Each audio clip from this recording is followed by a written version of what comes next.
All right, here we go. Yay. Hello. All right, hello. Welcome. Was it September 15th, right? Friday today? Yes. Yeah, yeah. Welcome to the Mobile Bay Area Fightcast. That'd be MC something. Stuckey. That'd be something. We start a stream, don't even know what day it is. Man, like I said, this whole week has just been a blur. It's been an eventful week between work and other stuff, and the reason we had to push this thing back a week is because we had something we had to do last weekend that might it may or may not have an effect on the stuff that we do on this channel in the next few months. We'll see. Possibility. Yeah. We'll see. I'm Ace Combat. Yeah, he's Never Ace Combat, by the way. continues. What you been up to? School? Yep. School and well, I guess doing like picture and Reg September stuff, basically, like on the side. Cool. Are you going to Red September? We'll see. Guess that's a good question. That is a very quick question because I think I have an exam that following Monday. Ooh. Well, you still got Sunday to study. It's not a big deal. Whatever, man. It's a 2-hour drive. Wait, I will have to think about that, but it might. I think I will be able to make it. Okay. Well, I'll definitely be there. I know. So, all right. Well, let's get right to it. As we usually do, is go over events first. So, tomorrow, September 16th, Saturday, Hidden Power over at Gamers and Geeks. This is Smash 4, Melee, and PM. That's starting at 11 a.m. And, of course, next Saturday, Red September.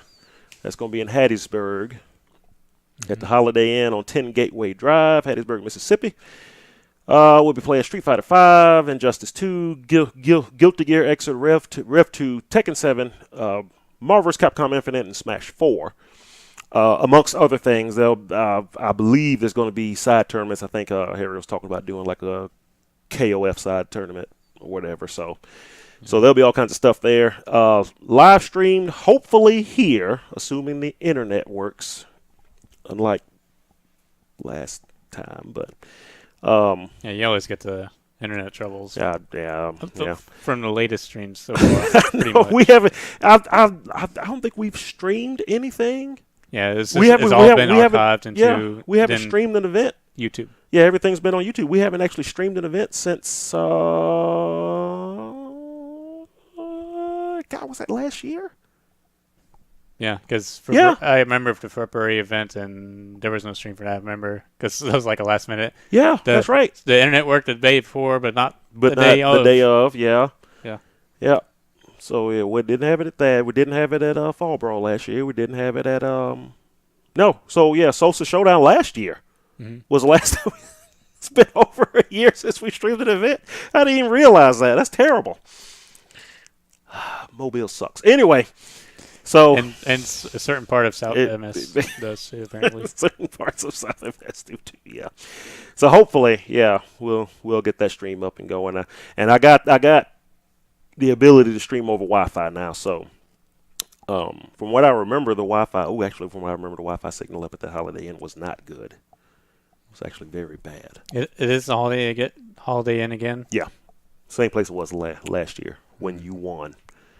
Son of a. Anyway. I think depending on how it goes, it's probably not going to be as like last year's. Because I remember last year's, I heard like some people say it was like a blow up. You know, it's weird because when I play, I always feel like it's kind of close, but then after I looked at it, and it's like kind of consistent. I want to say your winner's final match was probably the closest. But the grand final, I kind of remember being kind of like, oh yeah, this isn't. Yeah, because it looked like it was going to be close, and then you just kind of pulled away. Yeah, it was like 3-0 for loser finals, and winners was just like 3-1. Yeah. Even though I felt like it was close, but I'm pretty sure some people. I feel like they were close rounds. I remember because I didn't see a lot of your early fights until they started putting more stuff on the stream station. Well, the record set up over there. So I saw most of your last fights, and the ones that I saw, from what I remember, like I said, I could be wrong, but from what I recall, your winners final was probably the closest match that I saw. Yeah, I think so. Yeah, but yeah, Wootsick was doing good. Yeah, that's exactly who it was. I remember now. Yeah, that was your That was your closest one. Yeah, but I feel like that way for like a lot of matches actually, where even if it's kind of like lopsided, I always feel like it's kind of like rough and kind of close. I just always. Of course you do. Of course you do. Because if I think it's easy, then I can't play well. Uh-huh. That's just the way my mindset is. Oh, okay. So. Yeah, well, it's a good thing everything's hard for me. even when I'm blowing somebody up, it's like, oh my God, I'm barely getting this by. So anyway, yeah, Red September. Last year was a ton of fun, so I can't wait to get up there again. I wonder if Louisiana's going to come or not. I hope so. Because, like, I'm hearing, like, weird, conflicted things about it. Like, from getting to it, like, they're not really sure. Mm-hmm. But they seem like the kind of people that would be dedicated to go. Yeah. So, I'm not really sure. I remember getting up there. I got up there at like 8 o'clock in the morning last time. I was one of the first ones there. Oh, wow. And because I was just excited I finally had time to actually go somewhere and play. So I was like, oh hell yeah! I brought all my setups and stuff, and I just woke up that morning, got dressed, put everything in the car, and hit the road. Next thing I know, I'm there. Mm-hmm. And I remember Sean and them not thinking. Actually, Kenny was there when I got there. Yeah, I don't think Sean was even there yet. But I remember them wondering if how many folks were going to show up, and then but dude, they ended up having a really good group of folks show up last year. We had folks from all over the place show up. I think we even had a guy from Florida there, if I remember correctly. But it turned out to be really good. We had a bunch of folks sign up for every games, and it was a lot of fun. I actually won a couple of games in Street Fighter V, which I wasn't even playing at the time. So that was cool. I actually took a game off of one of the Louisiana guys. Oh, what's his name? He plays Honda in Street Fighter 4. Bryden? The guy that looks like kind of like brownish tan looking? Kinda. Bald? I think so. What's his tag? It's like GOL Brian or something like that. I don't know.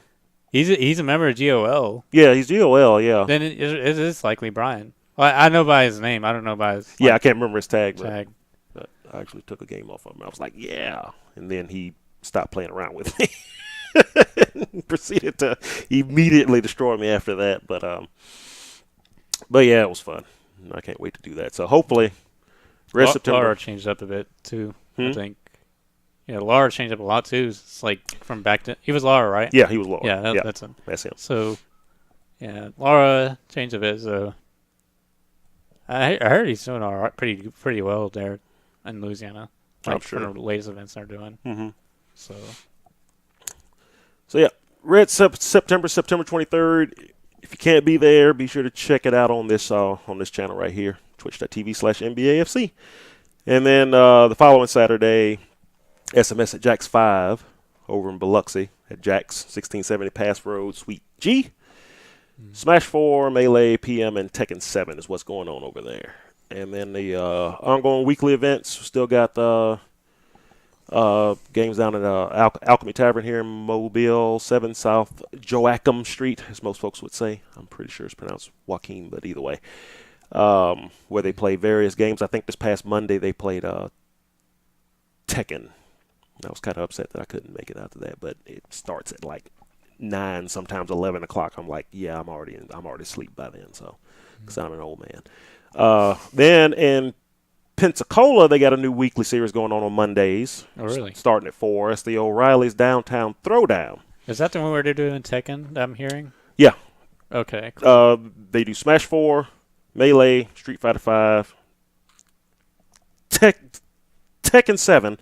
Those are the official games, but they play everything. Because this is basically the same guys that they used to do it over at oh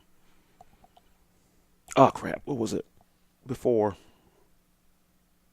I'm drawing a blank. I went there like 3 or 4 times, 2 or 3 times actually.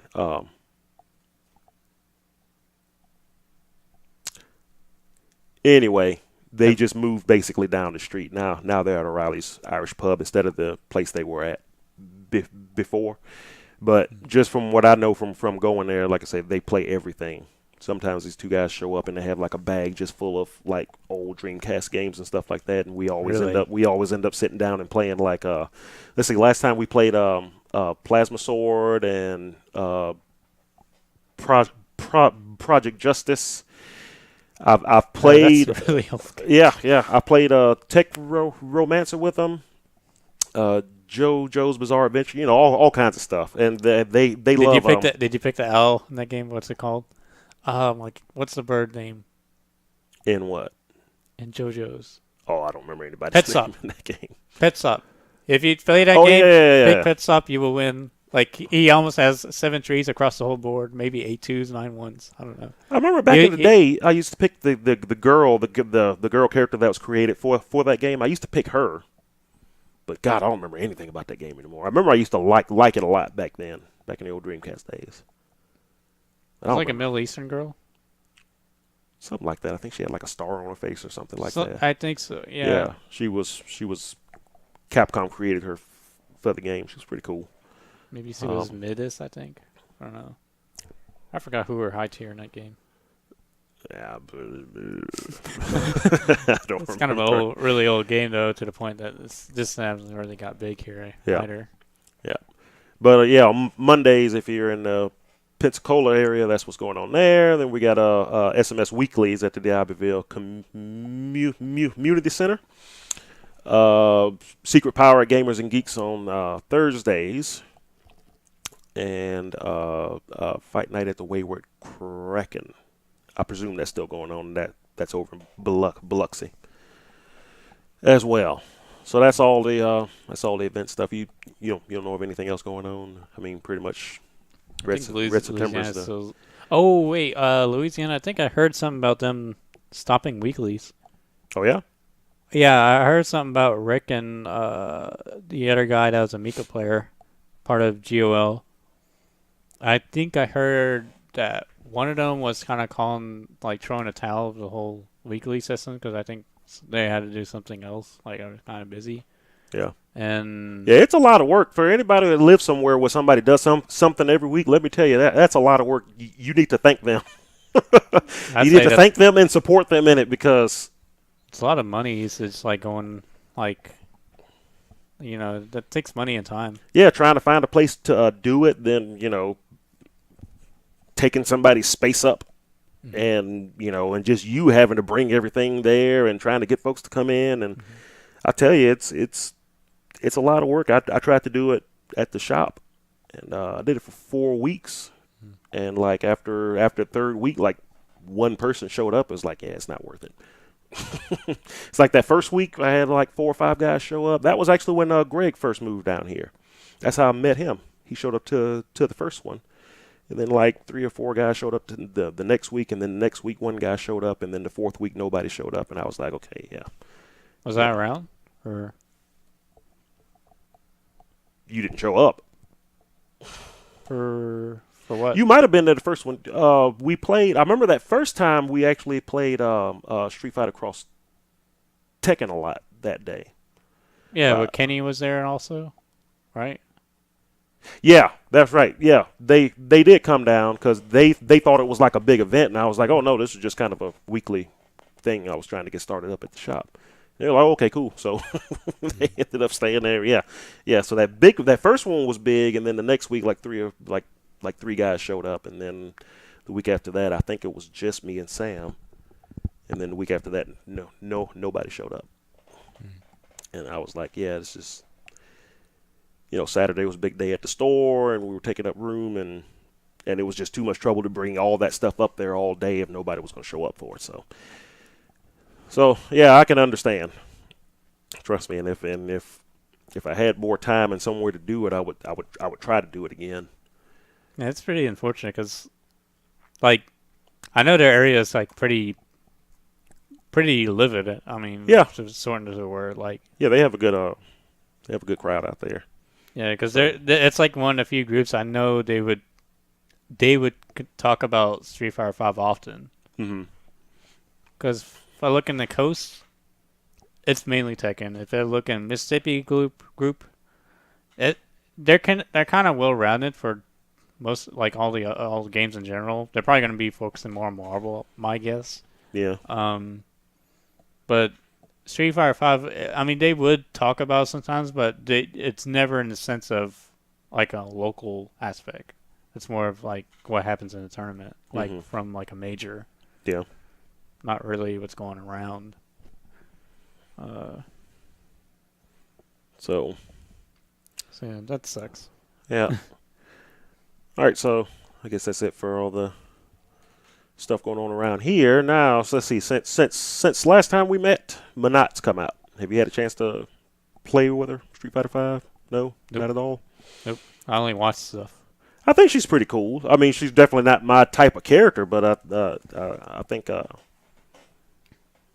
think her design is pretty cool. The way she plays and everything, and she looks like she lives or dies based off her V-trigger. Yeah, basically. But I mean, I think based on how complex it is, I think it is like what it can do. I think it's good. I'm just concerned about everything else, but she seems good. Yeah, she's Let's see. I think I've only lost to one Manat with Abigail, and I've never lost to Manat when I played on my main on my main account. I mean, I'm only Ultra Gold there, but still. So, but she has a pretty good keep away game when she has the orb. You know, that freaking fierce punch. She just keeps sticking that thing out, and Abigail's kind of stuck. Unless he can time, and I've started doing his little flip thing over it. If I think they're going to do it. Once he gets in close to her, that's pretty bad. But of course, she can just reverse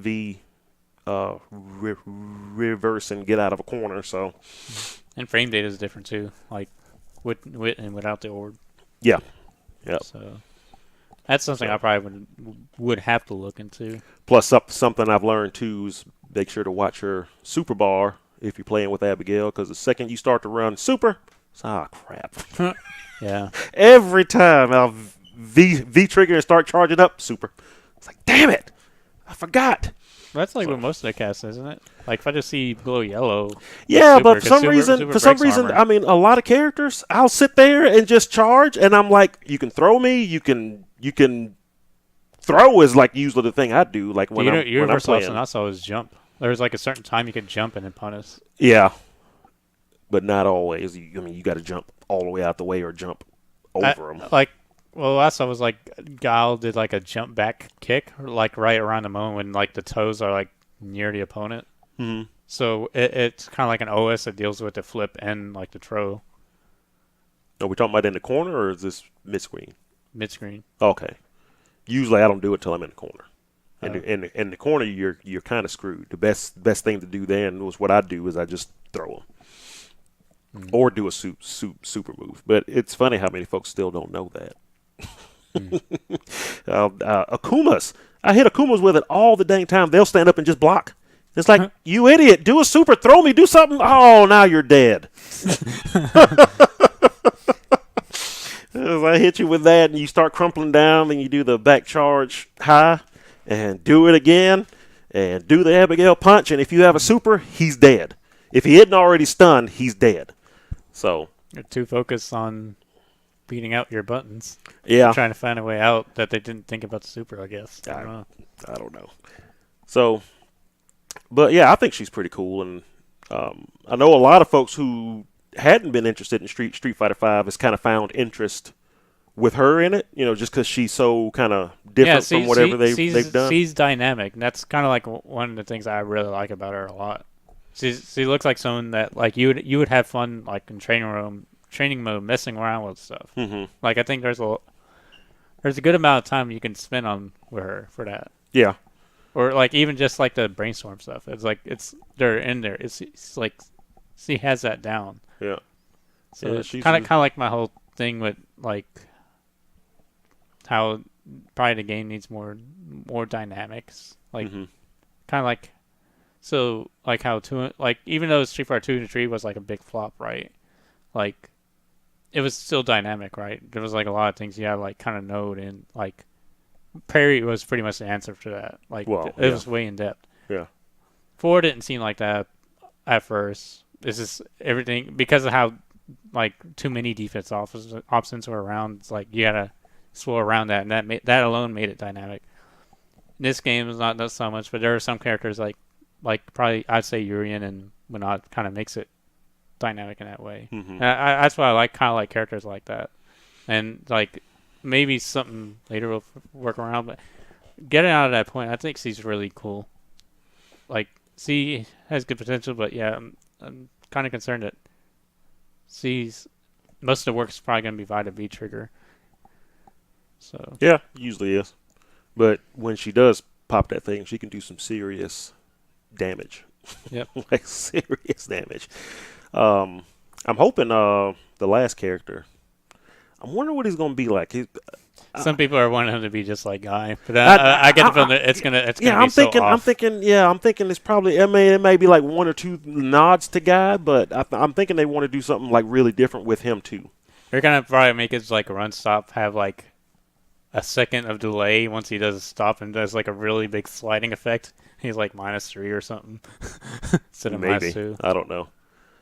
I guess we'll find out. So, I mean, you think they? Well, no. I mean, I wonder when are they going to go ahead and announce him? They're probably they're probably going to do something with him and tease something tease a game afterwards. I mean, what do you think it'd be like? Tokyo Game Show's coming up in a couple of weeks. I don't know if Capcom has anything big planned there. Oh, is it this?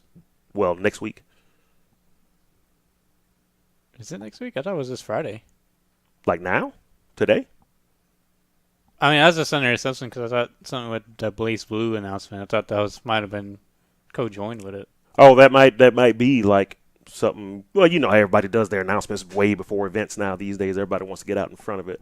I thought I heard that it was like next week or week after next, something like that. So, but either way, I don't know if Capcom has a big anything big planned for that. But obviously, Capcom Cup. By Capcom Cup, they'll obviously have it announced, and that's in December. It's going to be at the PlayStation Experience again. It's easily December. But I think they will have had to have him released by then. I think at Capcom Cup they're going to probably announce Season 3 / Super Street Fighter 5. Yep, you're right. Next week. It's next week. Okay. So maybe they'll go ahead and announce them there, and then release them next month. Likely. There's going to be probably a bunch of other announcements too. Curious how Sin Move's going to Well, no, I wonder. Probably not, because they probably don't want to step on any MVCI. They probably want that to be in the spotlight since it's already out. What is there to put in the spotlight though? Oh, there is plenty DLC characters. They can announce another one. Yeah. So I guess they can do both. So, and we already know who the first DLC characters are for MVCI anyway. It's just a matter of seeing them at this point. But I wonder if there's going to be an arcade release of Street Fighter 5 or Marvel. Because they said there were going to be an arcade release of Street Fighter 5, but no. Well, folks were kind of trying to glean that information from stuff that they got, which kind of takes us to our next point anyway. So the ex-Kira has been doing his thing and has found... Him and Mata, actually. Mata actually found Evil Ryu stuff. But it's weird, though, because like if you look back when like I was looking around like the sound stuff early, remember that leak stuff with the first Season 1 DLC? Mm-hmm. There was Evil Ryu voices. I don't know if I ever mentioned it or not. But there were voices of Ryu that sound like he was kind of like very evil Ryu-like. Mm-hmm. But I thought it was going to be for story or it was something like a placeholder. But could have possibly been for a story. Yeah, but it was just never used. Or could it have been for a Evil Ryu formation type of deal? I don't know. I mean, if it's going like this, then it's a possibility because he was saying like completely different moves I just never heard in the final game. And it sounded like it was like an Evil Ryu variation. What? So with this stuff, what's kind of getting me is that I'm hoping folks aren't getting too excited over leftover stuff that was just there from stuff that they were trying out. You know, you go back and look at like older games all the time, the older Capcom games, and all these animations and stuff that Marvel vs. still Capcom in there. 2 comes to mind with Morgan, right? What does she have in that? Reused sprites. Oh well, yeah, but I'm talking about just like stuff that was just left over that they did and then changed their mind on or something like that, but just left it in there. Mm-hmm. Although it is kind of arguable because this stuff wasn't in there before these updates. So yeah, so I'm pretty sure most of this is going to be new stuff. Now, the multiple V skills, to me, that seems kind of like a jumping to a conclusion. I hope it happens, but it's really only going off of basically that one thing, right? The Eva Ryu stance deal that somebody pointed out was. I mean, that feels like more like a V trigger than a V skill. Well, yeah, V trigger thing, just V picking, whichever V skill you have that I presume would go to picking a different one of those two. But somebody pointed out that particular one was, if you go back and look at the very first trailer, the announced trailer for Street Fighter V, that's what he used when he popped it in that. It was that animation there. So that animation could have just been left over from that. But again, it wasn't in there until an update. So yeah, that is kind of weird. It is possible. New, plus also, he's the only one doing it. I mean, it could just be they're just throwing in a couple of things here and there for something, for a new story mode or something. I don't know. They should just start doing teaser files for the heck of it. It's called a random file. It says Goken, and it's Goken can come. And it's like, no, it's just this is jokes. No, Shenlong. Go ahead and put Shenlong in there. Oh man, double fireballs from everywhere in the screen. But I mean, I hope the stuff is true. Now, the arcade mode thing seems to be pretty much set in stone. Yeah, it's because it's like, oh yeah, here's the arcade mode. It's right here. This is all the stuff right here. This is what you got to do. Is you fight these guys. You do this, that, and the other. Yeah. And that just seems like a given. Yeah, maybe they're trying to work on their previous plan to have an arcade release with this. Maybe, I don't know. Possibly. Because it's weird, but I don't get how they're dealing with it, because they said it wasn't going to be an arcade. It was going to be like we'll work with the owners of the arcade place to do it. So it's like they're trying to do a LAN thing, that's right. They were talking about, that doesn't work. Like I just don't think that would work if they try to. Well, not over here, definitely, but they probably would. I mean, even over there, because I don't think they really have like a LAN style of arcades. Well, that's how most of their arcade cabinets are linked. Now, I'm talking like from arcade to arcade. I'm talking about like how they're going to probably work it, because it sounds like you're going to have to pay like a certain amount for like an hour, like your basic LAN centers. That's how it feels like.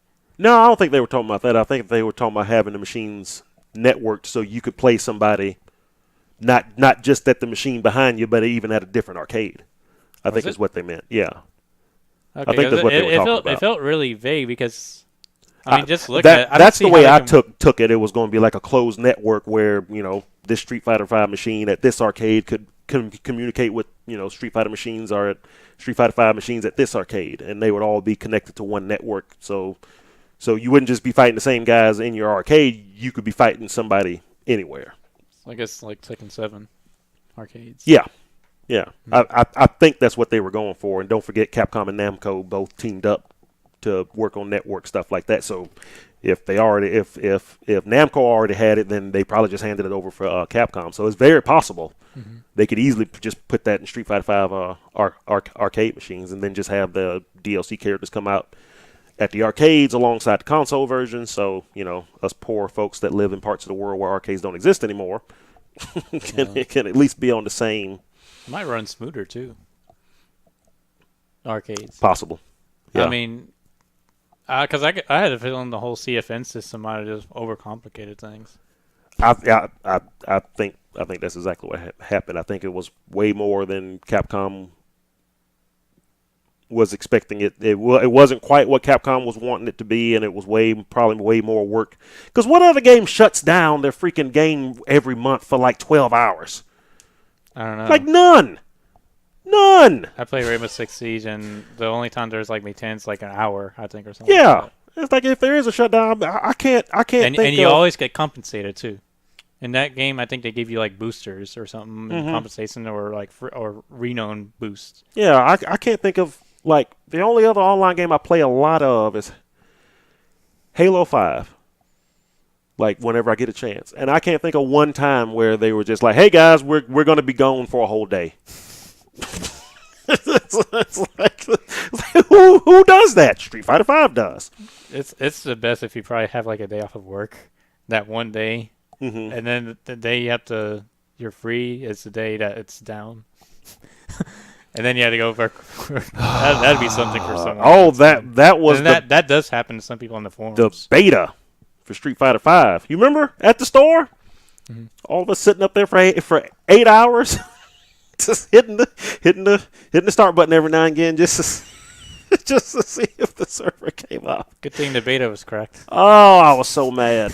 I was so happy, and then that freaking morning, I think that morning they were some folks were saying, yeah, I don't think the server's going to be up, and it never was the whole day. I think it finally came up that next week. But I did feel sorry for folks who might have taken days off from work or something like that. Yeah, I'm going to take the day off from work and sit down and play Street Fighter. I wasted a whole day. So. Whole day of looking at error 2100D. Yep. I think that was the common one. Oh. Yeah, I think that was it. So. Maybe they'll fix all that too. I mean, I think the CFN idea was a good idea. Just wasn't executed because it was their first time doing it, and I think they kind of got sold a bill of goods from the company that they were going through because they've already had to move their servers twice at this point. Yeah. So obviously the first place that they tried to do it through couldn't do what they said they were going to do, and then they moved. I think they're like in Australia. Some Australian companies doing it now, and but I mean, to be fair.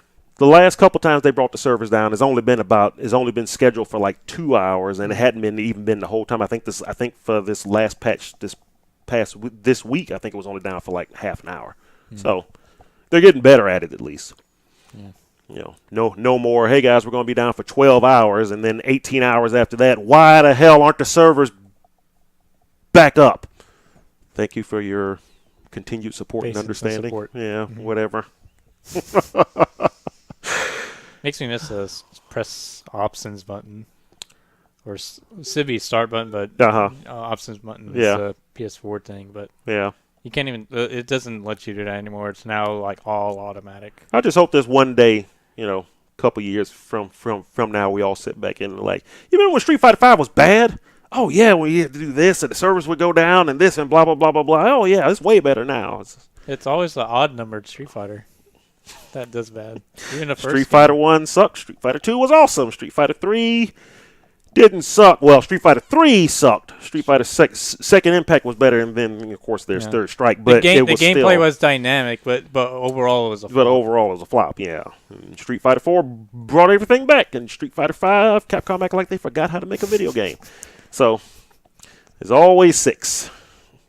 Maybe they'll do what Valve should have done with freaking Half-Life. And instead of making those Half-Life episodes, they should have just called that Half-Life 3 Episode 1 and 2. They would have saved themselves so much grief. I remember when Super Street Fighter 2 came out, I was like, why didn't they just call it Street Fighter 3? Because by the time that game came out, that was like the big joke. Capcom can't count past 2. Yeah, that's weird. Because now you think it makes me think of like how Tekken works. Because like if it's like a Tekken, like a new Tekken game, sometimes you can just kind of see it as like Super Street Fighter 4 or Street Fighter 4 Arcade Edition up, like transitioning to Ultra, where they add new mechanics and stuff. Like I'm starting to get that feel mechanically when I'm playing that, and comparing with Tekken, like for like Tekken 6 to Tekken 7, I guess. Like, because the gameplay is kind of nearly the same. Like, there's no drastic changes. Like, for example, Kazuya just lost his electric wind Gothis, or now his electric wind Gothis is now like -1, never before thing, or something like that. I mean, the last thing something like that happened was like I think Tekken 5, where that was a mid, his electric wind Gothis, but after that's now a high. I wasn't even aware of that because I kind of dropped from Tekken 6. I don't think I even played Tekken 6 like at all. I just completely missed 6.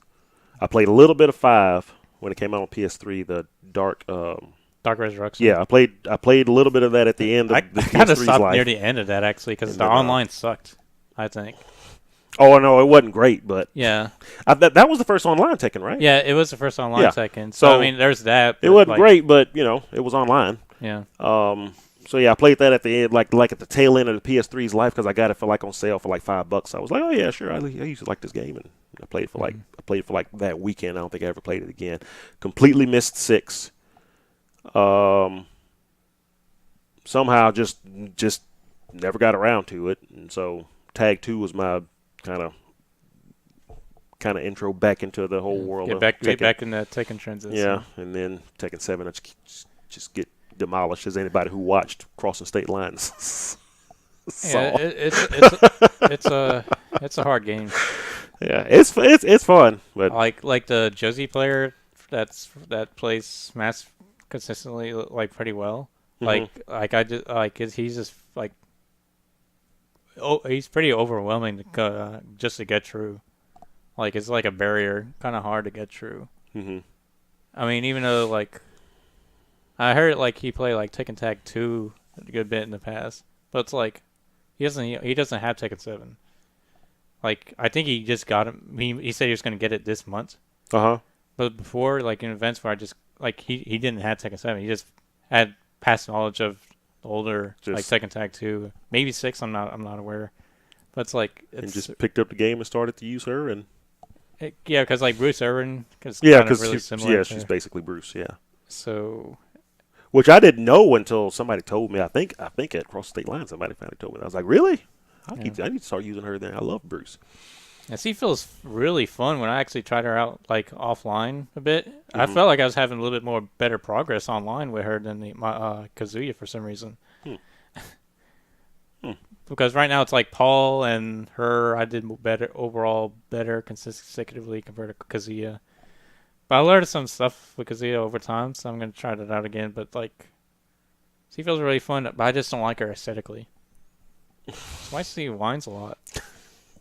I don't know. That's the part that throws me off. Because she's a girl, and that's how Asians see Asians girls for some reason. I don't know. It's just weird.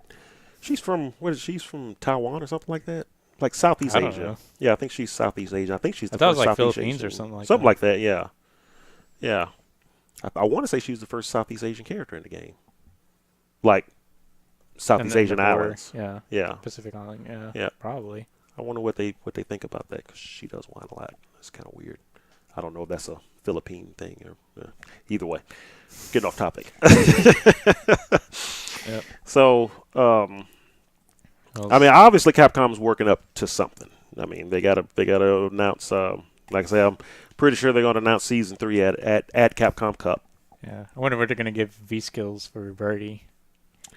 Well, see, I remember thinking because since he technically already has 3 V skills, just and they're pretty decent too. The drink, the can, and the peel. Yeah. If everybody else, I always thought, well, he's kind of the archetype for putting multiple V skills in the game. You just hit 2 buttons or hit a direction in 2 buttons, you automatically have a second V skill. Yeah. So, if what some folks are talking about, and you have to pick your V skill and everything else, what would they do with him? Would he have one V skill tree that he still had all those things, and then something else, or would they separate it where he would always have the drink, but one would be the can and one would be the peel? I don't think they would do that. I've been wondering just because as a character and stuff, I just don't see him making that big of a drastic change. Yeah. Because he's already at a borderline where he's there's really no reason to nerf him overall. So I'm sure they'll find a way. That sounds like a nerf to me. If it's a character that I use and I actually win with, they're gonna nerf him at some point. Some point he's gonna get nerfed again. I don't know. It's I'm almost up to platinum, man. Just let me get to platinum. Then nerf him all you want because I won't care anymore. I feel like I beat the game when I get to platinum. I felt like I beat the game when I got to gold finally. When I actually started trying. If it was Street Fighter 4, maybe. Oh, well. But that if it's more like American devs are kind of shine more with this, it feels like. So. Yeah. Yep. Because Honda is you always get worse. Oh, right? God. But don't get me started. Birdie, I don't know. He feels like he got better. I think the nerfs that he got, I think every Birdie player out there when he got nerfed for season 2. Well, not that he overall got nerfed, but the nerfs that he got. They just stayed relatively the same. It's just like they change up something that makes him. Yeah, anybody who used that character was upset about him, but we understood. It's like, okay, I understand. I understood why you did that, but was it really necessary to make the character move that much further back when you hit a when you hit a crush counter now? So. I mean, I know, but now I just got to do a dash forward before I do the command grab and take off a third of life. This is just bring back the first beta birdie. Oh, well, okay. Yeah, even I'm like, that's ridiculous. Hey, I'd like that. Jumping fierce kick, medium punch, headbutt, super, 790 damage. Why? It's like I like big dumb characters that can do damage like that, but even I was like, okay, that's just stupid. They're trying to make the rounds like 3 out of 5 like Tekken that way. You have to 2 combos. It was Street Fighter. Well, the reason I loved it because it was like Street Fighter 2 all over again. 2 combos and the game's over. Like that too, yeah. And that's why I always liked the that feel of it. Mm-hmm. But even I was like, okay, that's a little much. Probably in this day and age, it's like some people are going to call that. Yeah, because most folks are, most younger folks in Street Fighter now started with 4, and 4 is like, I went back and played 4 again a few weeks ago just to play it, and I was like, man, I forgot it. The fights take forever. Yeah, they did. Later on, Vanilla was kind of, they had heavy damage, so you didn't see too much in Vanilla. But it's like I'm doing combos with E-Honda, and it's like, is that all the damage he does now? Well, I remember that being way more back then. So now I'm so used to freaking Abigail's 3 combos and you're done deal. So yeah, I was shocked by it when I saw it. The V-trigger stuff. Well, damage. So, but yep. What do you so you just think Birdie's V-skill, just... I don't know, like if they give him a new one? Yeah. Because I think his regular V-skill is great. Yeah, I mean, yeah. It may end up just still being the one to be used. So that's why I was really thinking about that. It's like, would they give him a new one, or would they just separate 2 that he already had? Which, if they do, Birdie players would be pretty furious about it, I think. Yeah, because it's nice to have the option to throw down the, like me usually I'll throw down the peel if I'm playing characters that want to come in a lot, like who do I use Ibuki? Buki. Anytime I play one of those characters, they cannot help themselves. Eventually, they will see what I do is I'll throw the peel down and I'll stand on it. Mm-hmm. So folks won't be afraid to come in, but what they'll eventually try to do is cross me up with something and start doing one of those long string combos that win them right into that peel. Because they will start a combo and forget the peel is still sitting there. Next thing they know, they're the ones getting hit. Proceed could probably wall jump into it too. How he jumps in the corner and then it's like a perfect angle. I think they were getting to the banana. Yeah, in most cases. Yeah, but that'd be rough. You would just get crush counted over. You usually do get crush counted over and over again while you're trying to throw the peel. Yeah. He would do one of his stupid moves that's way too freaking fast. Yeah, and he's way too safe on. Freaking Rashid. Anyway. I get the feeling that they're probably something with Low Fierce might be changed, but that's probably about it. With Birdie? No, with Rashid. Oh, Rashid? I don't know. Yeah.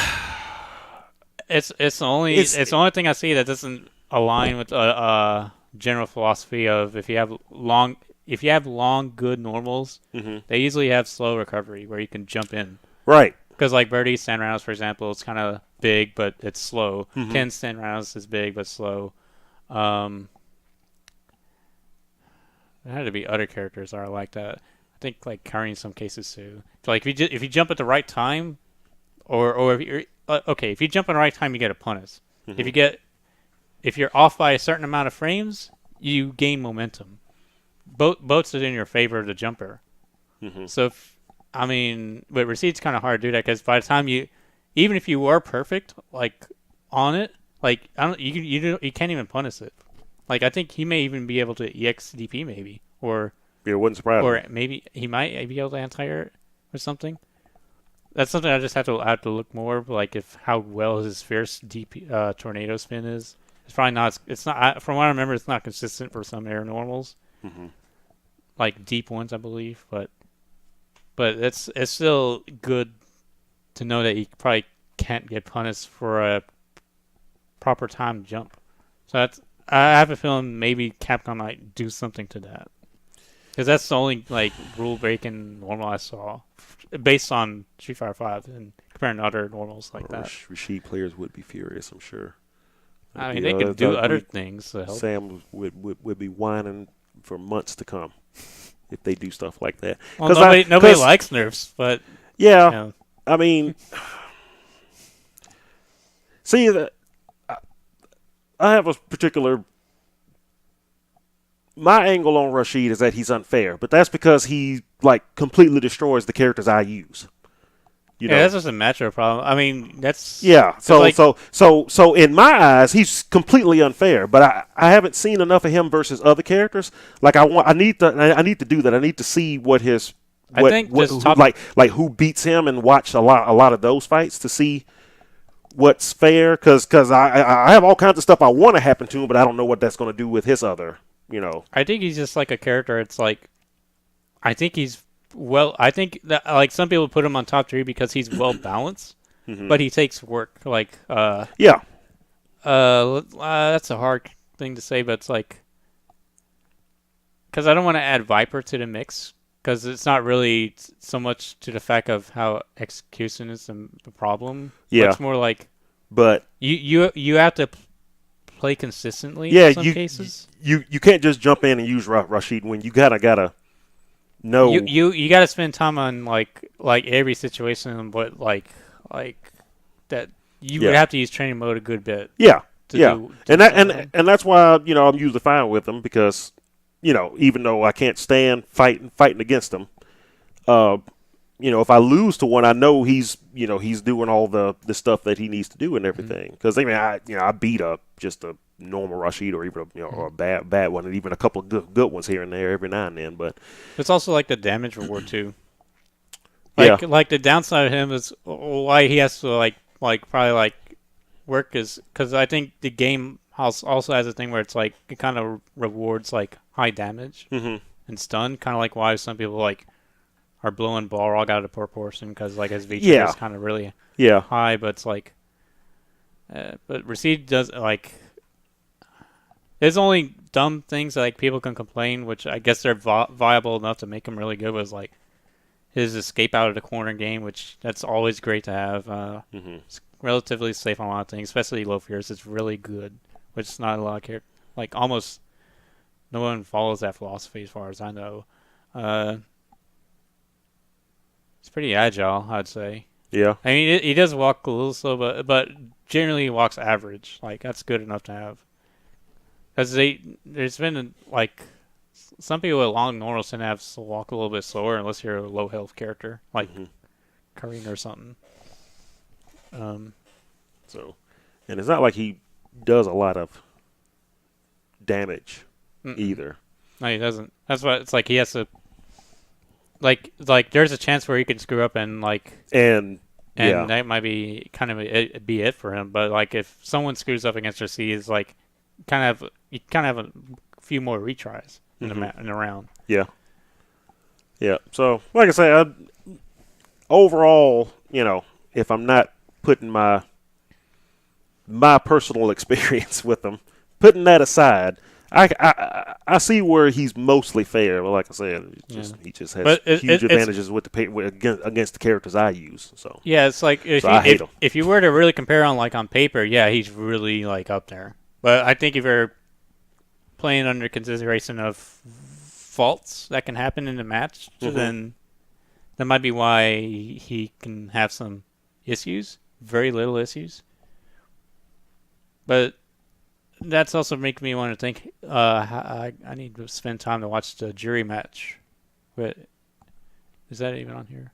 Oh, the Manila Cup. Have you watched it? No. That had I missed all of that. I was doing some that had 3 stuff receipts on top 8. Really? Yep. I think there was really 3. I think on top 4 was all receipts and 1 jury. Oh wow! And the jury got. Was that the one? Is that the one infiltration? Okay, yeah. I missed that. I was sitting right here doing taxes when that crap was going on. I remember. It was making me wondering if bookkeeping actually. Anyway. If it's like a matchup that Jury, it's one of the lucky matches for Jury. I'm wondering. Does like Jury do good against Rashid, I'm is it thinking. just the fact that it was infiltration? I don't know. I can't really make a mention to this because I didn't really watch the full set. But based on like theory, like if you charge up V skill at Jury, you don't have to deal with the Recede Tornado Presser, which I think that's a lot. Oh, really? Yeah, Does she go through it? It's projectile invincible. Oh. So and you get out of the corner when you do it. So that's like a big bonus to have. Like not many people can do something like that. At the best, maybe it'll probably push them a little bit back a bit, but never like towards the corner or something like that. Yeah, the only thing Abigail has to deal with that is to knock that mess back. Yeah. I mean, that's a lot of trouble. Which I've done a few times. It's amazing how many folks still don't know that he can knock a projectile backs. But it has to be like, it has to be one Akumas. projectile though, right? Huh? It has to be one projectile property, right? Like you can't do EX or you can't do Roundhouse Tornado with Recede. It has to be like the light or medium, I think. Oh, I'm talking about his V trick. The counter trigger. The counter thing, right? Where you counter. Well, no, Rashid's V trigger. Oh yeah. Tornado. There's so many folks that just like I see they're just like they're walking behind it doing whatever they're doing, and I'll knock it back and they get hit by it, and I can just feel their eyes bug out of their heads on the other side. What the hell? I've knocked so many fireball backs with a Akuma, the little fireballs. Knock it back and watch them get caught on fire, and they're like, "What?" It's like, God, how many folks don't know what Abigail can do? It's just like so many folks hated the sight of them so much they didn't bother to learn, how to fight against them. They just assume they just never liked the character themselves. Yeah, so just like, I'm not even gonna pay. Why train against them? Yeah, and it's just like then I come along and there's Akumas. I seem to fight like a ton of Akumas whenever I use him too. Well, it's because with him I'm still in Ultra Silver, so that probably has something to do with it. I've had a lot of gold Akumas with him, like a lot of gold Akumas with him. And yeah, they'll sit there, throw their fireball, knock it back, and watch them walk right into it. Like, wait, what? So, but anyway, yeah, that'd be an interesting conversation to have, maybe down the line. Yeah. Once we see it, like, what do you think? What do you think they're going to give? So and so as a new V skill, or if you're Ken or Ryu. I tell you what, even though some people are saying like Ryu would be cool if he had a fake Hadouken feint, I wouldn't like that. I never really liked it. Anyway, the big reason I don't like it is because how's he going to build V gauge? Maybe he just builds it every time he throws it. That sounds kind of like unintuitive. Yeah. I don't think they would do that because that would be too good. You'll just see Ryu's probably throw a fireball or something off the knockdown or something, back to his V skill, max V skill, just to get the V gauge. I just don't think they would like that design. What would his other V skill be? I'm thinking Joden kick, maybe. Oh yeah. Let's do that. Donkey kick. Get that back. Yeah, that's a good idea. I don't know what they'll do with it, but probably worth looking into. I mean, combos with it, get a wall bounce. Wall bounce probably be the best I've seen. You get one juggle point off of it. Just extra damage in a combo or something. If you're in a corner, or otherwise just hard knockdown or something. I don't know. Well, that might be too good. I don't know. We'd see. I don't know what to do at Ken. My brother was saying he was hoping that it would give him like access to what was it like the overhead from CVS2? No. He said something about like being able to do like a Shin Ryuken, I think, because that's like the only move that he doesn't have in 5. Oh, as a new critical art? Yeah. Yeah, that would be interesting, but I get the feeling that's going to be probably be not used as much, I think. Because I think his low forward confirms are pretty needed. Mm-hmm. And I'm almost positive if they were to put Sensor Ryuken on it, it's going to whiff. So it's gonna be one of those. I get the feeling that's what's gonna happen. They're gonna give him Sensoriken, but it's probably never gonna be really used, unless they make it where like it's like a diagonal placed DP where it goes forward, lunges. That's what I was just wondering. Yeah, then maybe like it kind of goes forward into an animation that ends with the Shoryuken or something. Yeah, Shinryuken. Yeah. So don't know what they would do for V or V trigger. Probably SNK versus Chaos Violent Ken. if Evil Regal wasn't enough. Why not? Oh wait, yeah. Violent Ken wasn't Ultra Street Fighter 2. He's an Ultra Street Fighter 2. Yeah, it's official. so why not?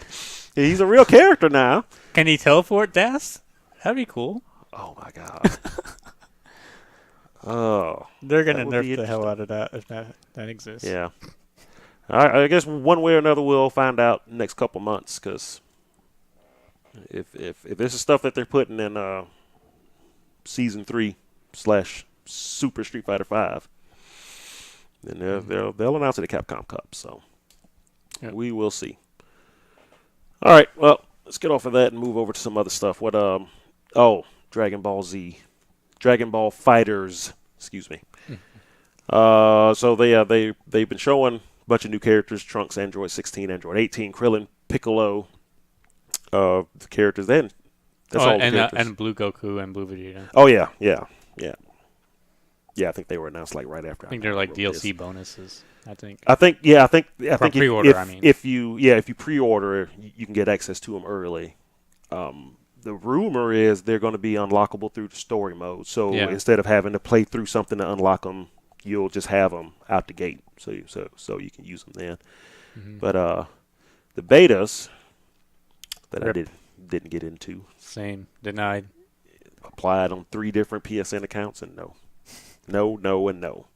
It's like, but according to that email, there's still time to pre-order. I think so. I'm glad I got those emails. Yeah, they put it right underneath that deny message too. And I like the whole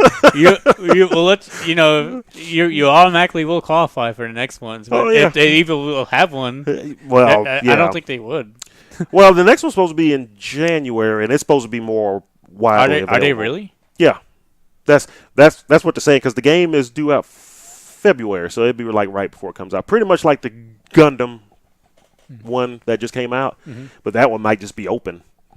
I'm thinking that one they might do one day where it's like those weird time slots to get the networking stuff, so everybody hits the server at one time. I actually like that idea, the way they do it like that, because they're doing it so that they know everybody's kind of lining up at the door and slamming the server at one time when they started up, to get used to that.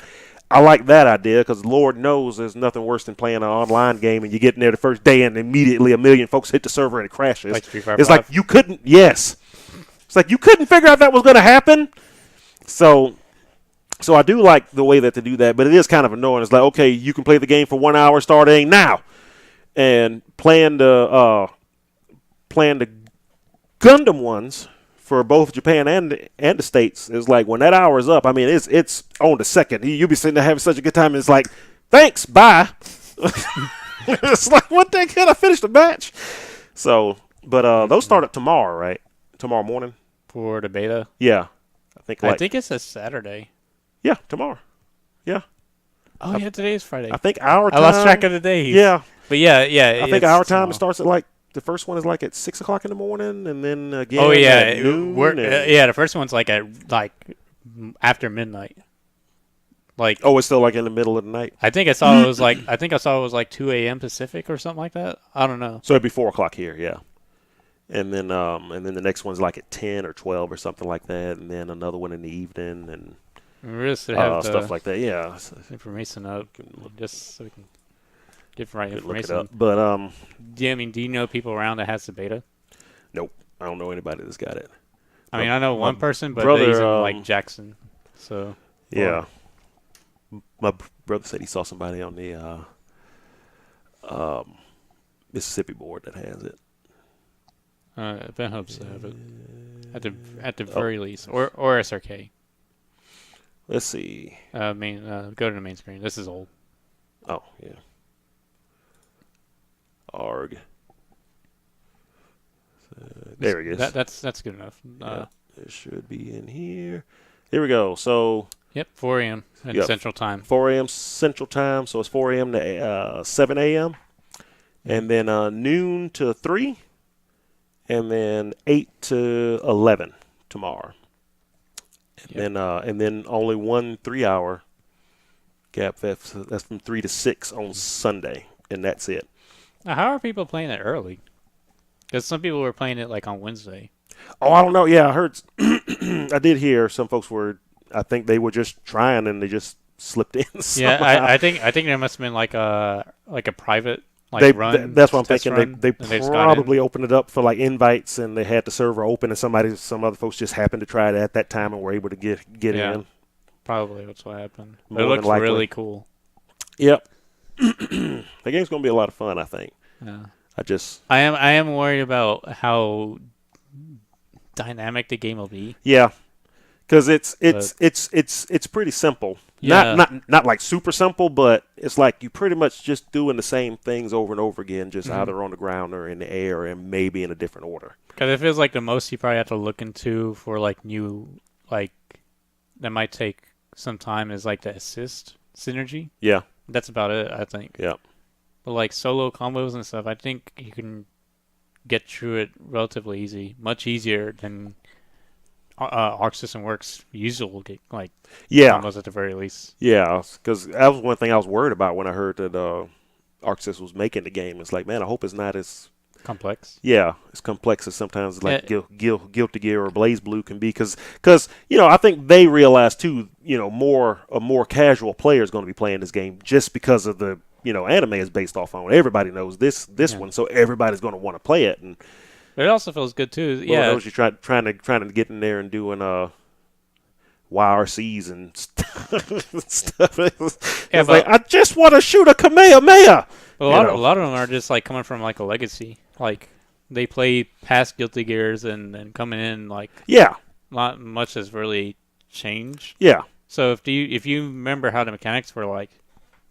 Yeah, but I'm looking at it from more of a casual guy because that's exactly. I'm way more of a casual player these days. Then. But this is like kind of like a new thing, so I think they're trying to make it like very easy in this case, maybe. Yeah, and it's easy enough. It's the way with the explosions and you knock the projectiles into the background and stuff explodes and everything. That stuff is cool for just folks who just want to sit down and play a fighting game with the anime characters and everything. And it's stuff like that's going to keep the casual guy, just engaged because it's just like, this looks awesome. Even if they aren't, then they jump online and they run into folks like you, and then they just never play online again. I don't even know if I can even be decent at this. Oh, okay. Yeah, whatever. All right, Ace Combat. It depends on who I play. Uh-huh. If it's Guilty Gear, there's like a lot of like legacy players that will like destroy me. Mm-hmm.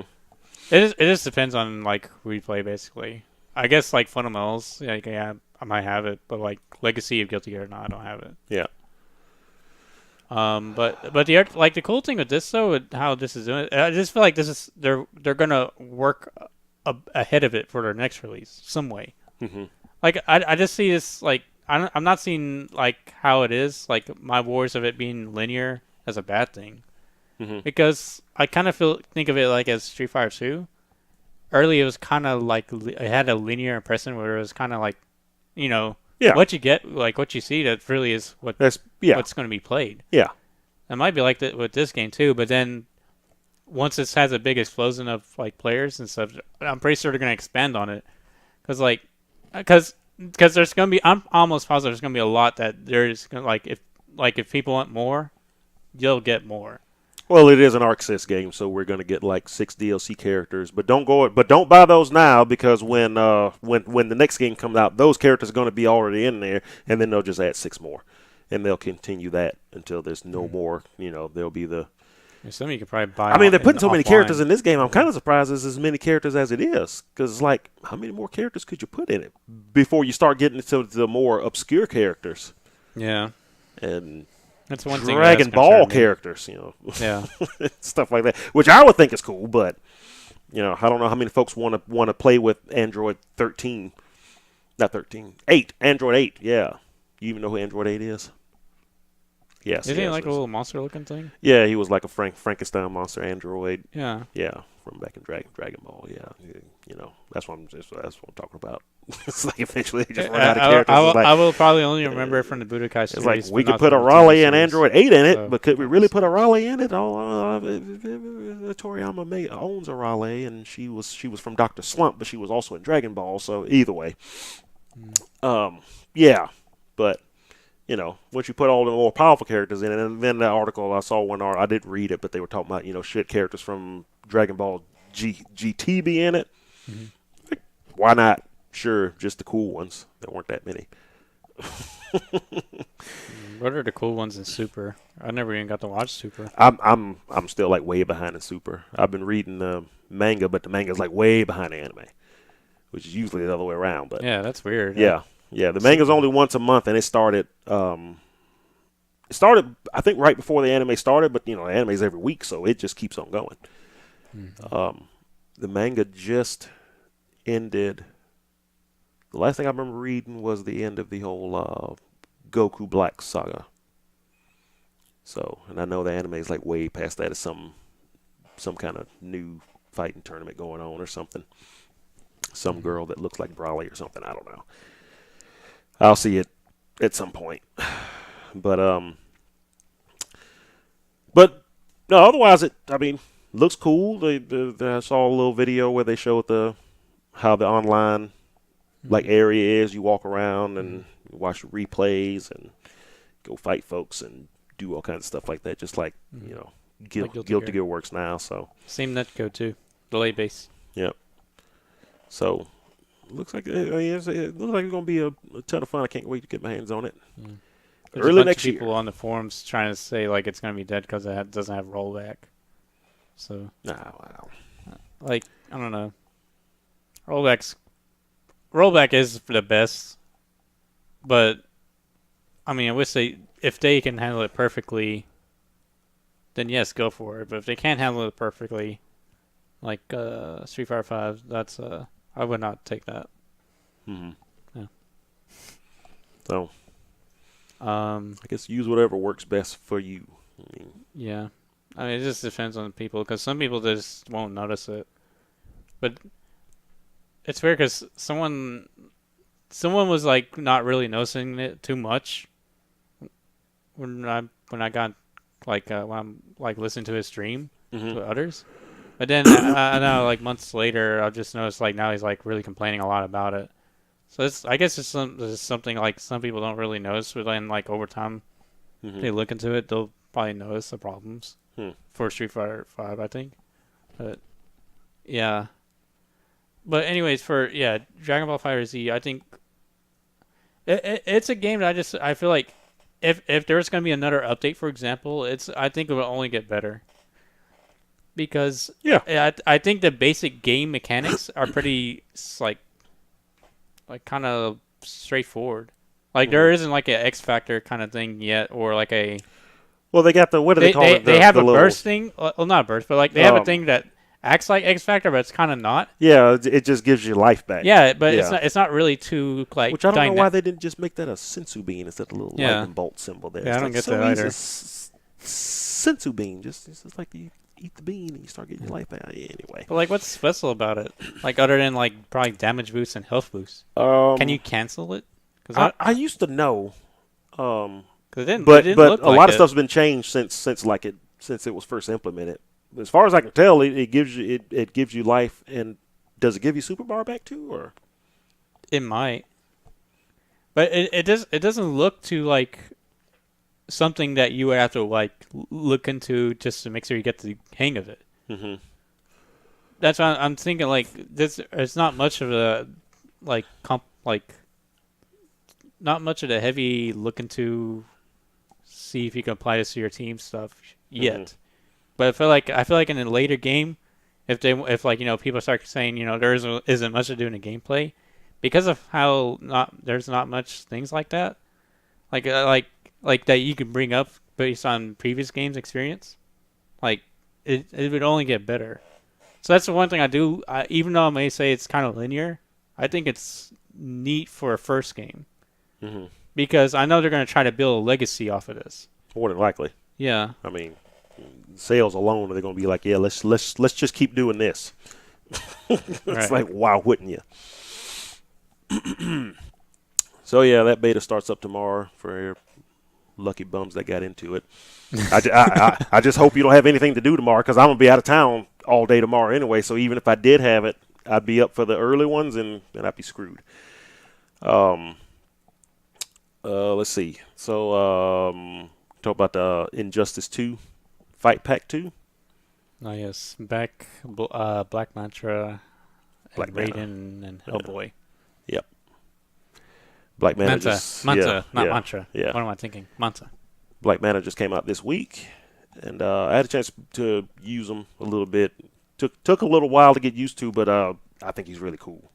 I've always liked him just as a character. Good? Like a good character to play? Or well, I'm not the great at Injustice, but once I got the hang of him, I think he's pretty cool.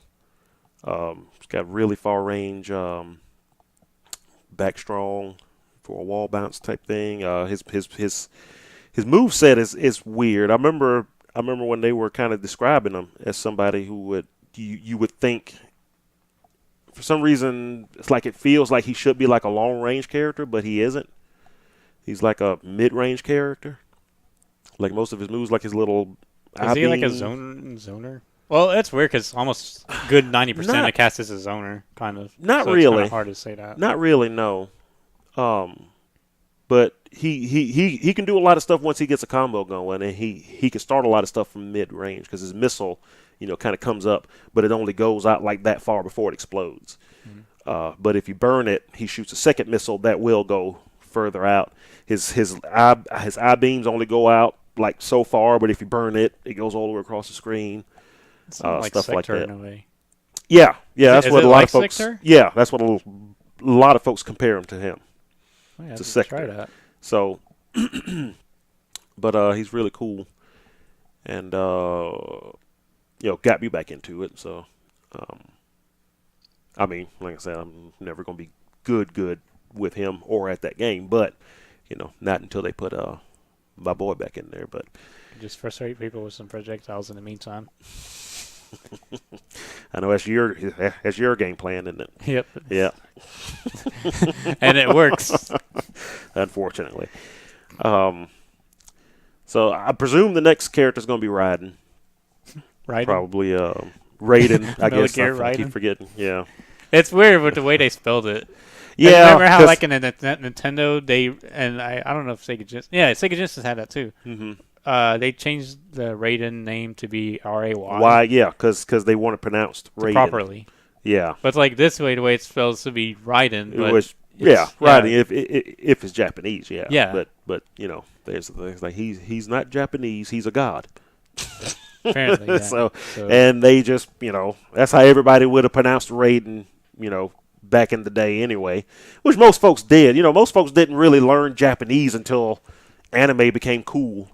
It was like late 2000. Yeah, about 15 to 20 years ago when anime started to pick up and everything. Then all of a sudden, as anime geeks were like, excuse me, sir, that is pronounced Raiden. Raiden. And, that's really when stuff like that came up. And they were like, dude, it's Raiden, get out of here. Freaking weeb. Exactly. Yeah. That would have been me about 20 years ago. I think I did remember saying Ryu one time in high school. It was like with some black dude I knew, and I remember I said like, I don't know how we got into Street Fighter, but it was like, I think it was because of 4's release. It was kind of like a neat thing for like someone that brought it up, because they like to joke around and stuff, but they'll say like a special move. Mm-hmm. They randomly will do that. Yeah, it's kind of like culture, I guess. Yeah, and somehow it brought up and mentioned Ryu, like that's what they say, and I said Ryu. I'm like, wait, what's that? And I'm like, that's his name pronunciation. What the hell is that? What? And they say, well, in America, and that guy said in America it's Ryu. It's Ryu, yeah. We'll laugh about that. God, I remember when Street Fighter 2 was out, and nobody knew how to pronounce Dawson's name. Dahallism.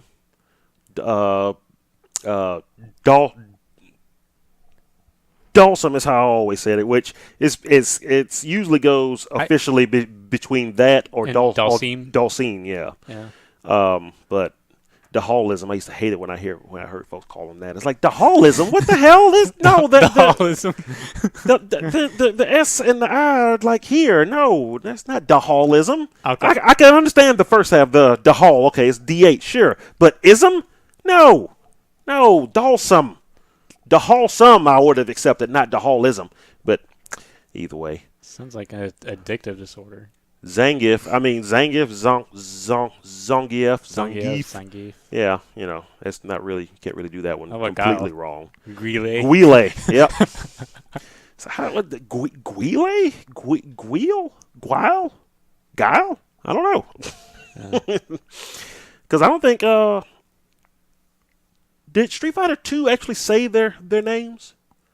I don't think their names were actually said until Super. Yeah. So it's either Super or like one of the hyper fighting. Yeah. Or may not even be hyper. It might be like. Well, hyper fighting came It might be like a. Oh yes. Oh, I keep thinking. I keep associating Super with Super Turbo, but Super is before it. Super. Yeah. The original Super. I think Super was the first one that actually pronounced their name. So it's like there was no more. Was argument. that the first when the 4 characters came? DJ, Hawk, and Kimmy. Yeah. Long. Okay. Yep. I remember back then. I was like, why didn't Capcom just call this game Street Fighter 3? They would have saved themselves a lot of flack. A lot of flack. Because it looked different. It sounded different. Mm-hmm. It was the first game with actual voice acting in it, which was cool. But I hated Ken's and Guile's voices in the game. They were both like. That Ryu had voice acting in Street Fighter 2, though. Original. It just sounded like gibberish. I remember hearing that Super was the first one where the voices for the characters were actually actors capturing, their voices. And probably like universally, yeah. Yeah. Like, I think that was across the board. But, like, in old Street Fighter 2, you freaking had Bison's and... Oh, wait, no. Bison's was different, I think. Was it? His voice? Yeah, like when he loses or something. I think he has different. He's like one of the few people that were different. But like almost everyone else, they're the same like kind of voices. I mean, the voices were like when they lose in Street Fighter 2. Yeah, like the noise. Oh yeah, like a lot of the male characters had that. Oh yeah. Yeah, but yeah. Turbo, they kind of like kind of gave it universally like different voices for the cast. I just remember walking to the arcade the first time and seeing Super Street Fighter 2 and hearing Guile's voice, almost threw up. Like, what is Sonic Boom? Like, what the hell? What happened to Guile? Yeah, he went from Sonic Boom to Sonic Boom. It's like, oh. I remember that. That was the worst. And I think it's the voice of the round announcer too. It's like officially the announcer is Guile, apparently. It never even occurred to me that they do sound a lot alike until you just said that. They sure did. I wonder if it was the same guy. I think it is. I'm going to look that up one day. But I remember specifically hating his voice and not being a big fan of Ken's either for some reason. I don't remember exactly what it sounds like now, but I remember I wasn't a big fan of Ken's. Sagat's I thought was cool. Ryu was Ryu. I always thought Cammy's voice was annoying for some reason, but she was a new character, so whatever. Didn't she sound like a mouse or something?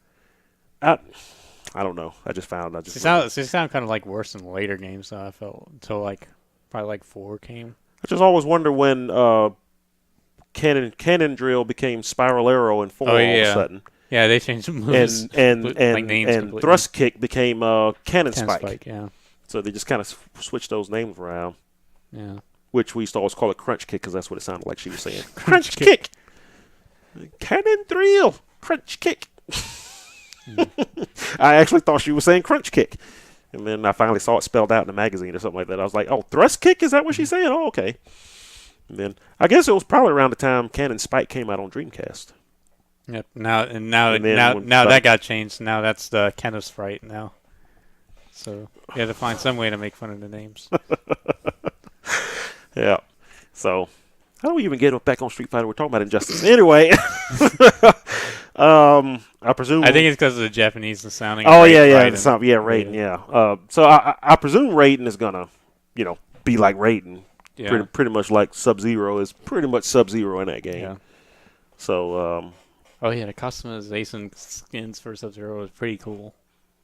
Oh yeah. But why is it not an offline tournament thing where you can select it? It's like if there was a little survey thing, I wish I could add that you can select your costume colors. Oh, if you're doing it in tournament or offline, mode? Like just going to someone's place or something. Yeah. Because I mean, you can just but it's random and it's complicated. Tournament, yeah. But I think the whole point is you don't want somebody sitting there and going through every custom, because if they put options in there where you could have like just one set outfit, maybe. But well, I mean, yeah, don't let them change have elbow pads or something. Just only change the colors. There isn't many color choices. To pick. Like the just the skin color. Yeah, the very bottom portion. Yeah, the little skins themes or something like that. Yeah. Yeah, I mean, yeah. That I mean, at the very least, let that be the one that has to be the changed. one thing that you could change. Yeah. Oh. But I'd like to play the Green Batman. Maybe I don't know. Well, the thing with when it automatically selects it, like I have it set up on ours, sometimes you can't even recognize the character. It's like, wait, did I just pick Batman or Cyborg? I can't tell. Really? Or did I pick Cyborg or Blue Beetle? I can't tell. Sometimes that happens depending on the combination that it picks, and because some of the stuff is like way out there. I like what's his name's like Big Head. Even back when I was a kid, and I used to watch the old Superman cartoon, and he would be on there, and I was always like, who's the black guy back there with the big old helmet and the big red eyes? He looks cool. And I don't want him with like a regular size helmet. I want all his helmets to be, I want bigger helmets. You want that big head mode setting. Yeah. Like in the old NBA Jam days or Tekken 2. That would be awesome. Cheat code. That would be awesome. And he would just... Remember that Tekken 2 where you had hold select and you get big heads? Yep. Man, you don't see that anymore in later games. No, you don't see a lot of stuff like that in fighting games anymore. We were talking about that the other day. It's one of the cool things about Street Fighter 5, I think. That Easter egg little button inputs. I think that's cool. Yeah, those are cool. But like, what happened to custom intros and stuff like that? Nobody does that anymore, at all. It was way ahead of its time. I mean, because I thought about it, it's like, does anybody do a custom intro anymore where like specific characters do certain things? The last game I can remember that did that was Cross Second. No. There was definitely games after Cross Second that did this. Street Fighter Cross Tekken did it? Yeah. Like just on versus mode, and like when Ken fought Ryu, and I mean, it's not if the opponent would react with the opponents when they react. If you had the same team. Yeah. If you had the same team, they get your own team's intro. So I guess it's different in that aspect. Yeah. I mean, could you consider Injustice maybe or Mortal Kombat? Well, X? I mean, yeah, K9 maybe? Yeah, those games are the closest thing to it, where they will definitely say specific things against each other, and I do appreciate that. Because I remember when Starfire came out, I listened to a lot of her stuff, and I was like, oh, that's cool. They reference stuff that happened, in other comic books. Reference stuff with the cartoon show. Reference stuff that happened in the Injustice comic books before she showed up and stuff like that. So I love stuff like that, but like rarely anybody does that stuff anymore. Like they did it in Super Street Fighter 4 with Ryu and Ken, or Ryu and Sagat, but that was only at the boss. That was only at the sub boss stage KOF type 14, deal. I think. Does KO? Yeah. There's part to salute. I remember that. If you have Leona or something, like face off someone that's like related to their game, they salute instead of their normal pose, I think. I've never noticed that before. Like if she's fighting like Clark or Ralph or somebody like that. I've never noticed that. I may have to look that, but I remember that was the thing. Street Fighter Alpha had it all over the place. Oh yeah, Alpha had all over that. Third Strike kind of had that. Yeah. Maybe CVS had that too. CVS did. Yeah. CVS definitely did, particularly CVS 2. I remember there was a guy that went and he wrote the English text for all of the special intros, because I used to always love the one Ryu and Kyo, where Kyo would shoot the fire past his face, and Ryu would just kind of stand there. Yeah. And it's like, oh, you're not afraid of my flame. Ryu's like, hell no, come on, let's fight and stuff. So just stuff like that. It's just it's making me want a CVS 3 now. I know. But I'm worried about the bouncing again. SNK is throwing their characters at anybody who will have them at this point. It could happen. We never thought we'd see MVC again, and here we are, 4 days out. So never say never, I guess. Yes. So another game of jumping tacos from Yuri in the Street Fighter universe. That's what I want to see. What? Jumping tacos. That's Yuri's jump back B. His his cross up like B light attack, right? Where he puts his feet behind him. Yeah. And it's like a command like cross up. That's some people refer to it as a taco. Taco. I've never heard that for some reason. Even better because it's a Mexican kind of stereotype game. Yeah. Tacos, jumping a lot. Interesting. It's great game. Interesting. So when they showed the trailer for Fight Pack 2 for Injustice 2, there was they showed when they showed it for Fight Pack 1, and then they showed there were going to be 6 more characters in the background. I think we even looked at them to kind of try to guess who they were. Black Manta was obvious, Raiden was obvious, everything. They cheated because I went back and looked at that thing, and Hellboy was not in there. That was a huge surprise because I've been watching that trailer, and then the missile goes by, and then the hand comes up. I was like, what? And sure enough, I was like, freaking Hellboy, where did that come from? I mean, that's awesome, but they're cheating. They cheating, so don't even look at those shadows to try to guess whoever else is in there, because it could literally be anybody at this point. It makes you want to look at who was that missing silhouette that didn't fit. Well, I mean, it was just like a guy. I mean, but the guy silhouette, I mean, it's still in the game. Maybe it was that his guy silhouette that looked like still Johnny doesn't. Cage, The silhouette where I think Hellboy's going to be on the bottom right just does not look like Hellboy at all. Is it the one that looks like Johnny Cage? I think so. I think this was the one that folks were thinking. Maybe that Johnny Cage face was like a generic. Now there was the one where folks were thinking was going to be somebody, the real slender looking guy. But now it's obvious that's going to be Adam, because on the character select screen he's like that big. So obviously it's going to be him. Which still leaves the other two on the left. The one on the bottom looks like a female. But again, with the Hellboy cheat, could be anybody. Looks like it could either be a slender male or a girl. And then the one on the top, I have no idea.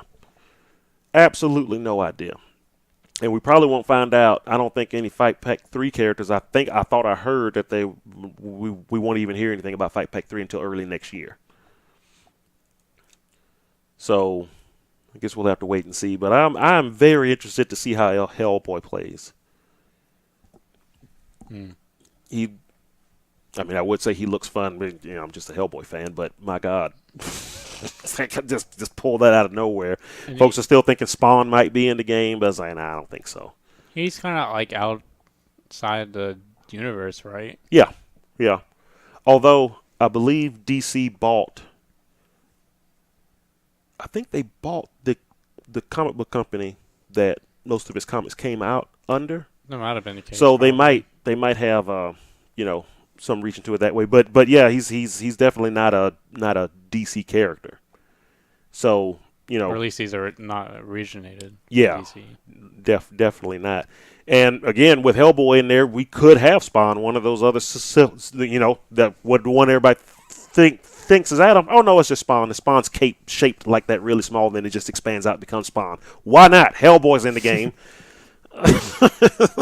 Replacing Johnny Cage with someone that looks like Johnny Cage. I don't know. Yeah, that's why I think Hellboy's going to be. Now he could be in one of those one on the left, but I think he's the one on the bottom right of the silhouettes right now. The one that everybody was thinking was Johnny Cage. So, but that was a nice surprise though. It was like, oh, Hellboy, cool. And then I found out, of course, they're doing the remake of the Hellboy stuff with the films and everything. that I think Warner is actually doing. Hey, Warner, we got this Hellboy guy. We need you to push this stuff. Okay, cool. Put him in the game. I guess everybody wins that way. So I guess we'll have to wait because, like I said, I'm pretty sure he's going to be the third one. So we probably won't get him until maybe November, maybe October. Maybe the end of October he'll be around for Halloween or something like that. That'd be cool. Probably. So that's all we got for Injustice, though. Just freaking Hellboy. So, all right. Let's get to it. Marvel vs. Capcom Infinite, baby. Was there anything else before that? I don't know. Was there? Okay. There's really not much to say about like Tekken 7. Not really much going on with it. I mean, there's a new patch and there's the Bowl came out and Tekken Bowl came out and it sucks. Where Akuma smiles, it's just weird. Yes, the smile's the best. That's the only good thing about it. Is this like what? No. He's gonna be having that face with the new when Street Fighter 5 Super person comes out. Oh God, please no. But yeah, it has no online. Like that's why I say it sucks because it's like it's Tekken Bowl. Yeah, that's like a huge miss. There's no really? online for it. Was anybody really expecting it? I don't know. For $15, I mean, you're playing for a $15 mini game that you can play on a phone or something for free. Well, the $15 is other stuff too. It's just just extra, whatever. Yeah. I won't be happy until Ball comes back. Tekken Ball comes back. That's what I want. Yeah. I used to remember when they did a tournament for that, the beach ball event. That was cool. God, that would be fun. I mean, other than that, there's there's version N that's come out on arcades, and that has new changes. It's not on consoles yet. Oh, okay. But I mean, the basic things are like I remember was they fixed Jack's rage drive hitbox to be more consistent. Dragunov got nerfs like his wall. They didn't just his While Rising. No, don't say While Rising 2. While Standing 2. Mm-hmm. Yeah. If you say While Rising, that's not good because if you say WR, most people consider it as while running. So I can't say that. Okay. But yeah, they did some nerfs for him. I just don't remember. They were really minor. Like some of the changes weren't really too big. Mm-hmm. There were some good Lee buffs. Sayu got like a nerf, I think. But like, there's some death sweep or something like that. I don't know what it is. Because I when there's so many moves in the game, and for someone new like me, I find it hard to recognize. Yeah, it's a good portion. There's a lot of moves in that game. So I can't really say much. But yeah, there's a supposed new version coming, likely for consoles at some point. They just never announced it. When are they gonna start announcing more characters? I don't know. Doggone it. When is Geese? Or Goose Howard? I don't know. Hopefully we'll hear more about it next week at Tokyo Game Show. Oh, yeah, for sure. Yeah, I forgot. They probably are going to. They're probably holding stuff up for that. So. And then there was a Blaze Blue Cross Tag Battle announcement today. Oh, yeah. Probably not many people rounded into it or not. I don't know. But if you are. Announcing new characters. It's just new characters. All this is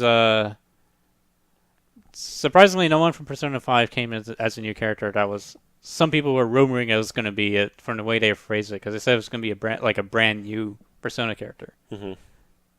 Like people took that as a Persona 5 character for Tokyo Game Show. That would probably been a big hit. But no, all it came down to for today's announcement was Yosuke Hanamura for Persona 4, Jin. Is it Jin? Don't look at me. Jin K. I know it's Jin K. Jin Kisaragi. Jin Kisaragi. Okay. All right. From Blaze Blue and Lin from Uniel Under Night. Okay. That was the 3 character announcements today. Cool. And that's about it. I guess. Oh, I can think of something else. What's up? I want to talk to all my Smash friends out there for a minute. All right, tell them. So I can't get into it though. The Nintendo Direct this past week. I heard a lot of people didn't like it. Yeah, because somehow So apparently, well, what day was it, on Wednesday or something like that, was like the 15th anniversary Something of like that, yeah. Melee coming out, and everyone just took that for some reason to mean that they were finally going to announce Melee HD. That game doesn't exist. I'm sorry to tell you all this. I've been saying it for like a year now. That game just doesn't exist. And if it does exist, they're not going to talk about it when they got other stuff coming out before it. But it's probably not going to be Melee HD. It's probably not going to be that. It's probably going to be a whole new Smash game. If anything, it's just going to be Smash 4 with some new characters. Since the Switch is a handheld and a console, they'll just really redo Smash 4 with some more stuff in it and put Ice Climbers back in it. Because the only reason Ice Climbers wasn't in 4 was because they couldn't do it on the 3DS. So they didn't want a character on one system that wasn't going to be on the other one. Yeah, it just wouldn't work. But since the Switch is also a handheld, slap them back in there and you're good to go. But stop setting yourself up for such disappointment. For Christ's sake. I mean, did they announce Melee? Did they say something about Melee? No, Nintendo themselves has never said this. There was a rumor going around, I want to say late last year or early this year, that Nintendo was going to do it.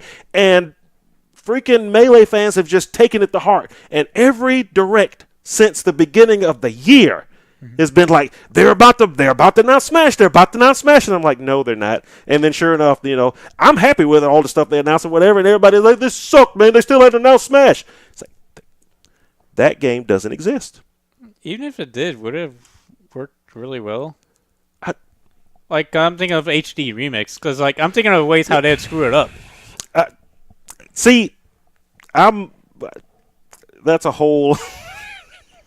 I don't know what they'd do, but I feel like there's something they would do that would really irritate the community base. I could go off on Melee, like the diehard Melee guys who refuse to play anything else but that game. We always kind of make fun of them. Not that we don't like Smash, we love Smash, but we only play it as it's just the most casualist of casual ways. Heard anime players are like that too. They'll stick to old Guilty Gear, but move on to Xrd for some reason. Yeah. Even though they really should. Yeah, exactly. The likelihood of that's kind of a thing, and we always say it's like, dude, they're only going to make CRTs for so long. It's like, move on to a newer game, for crying out loud. Drives me nuts walking in there watching the stupid CRTs everywhere. Where do you even get a CRT TV anymore? I don't know.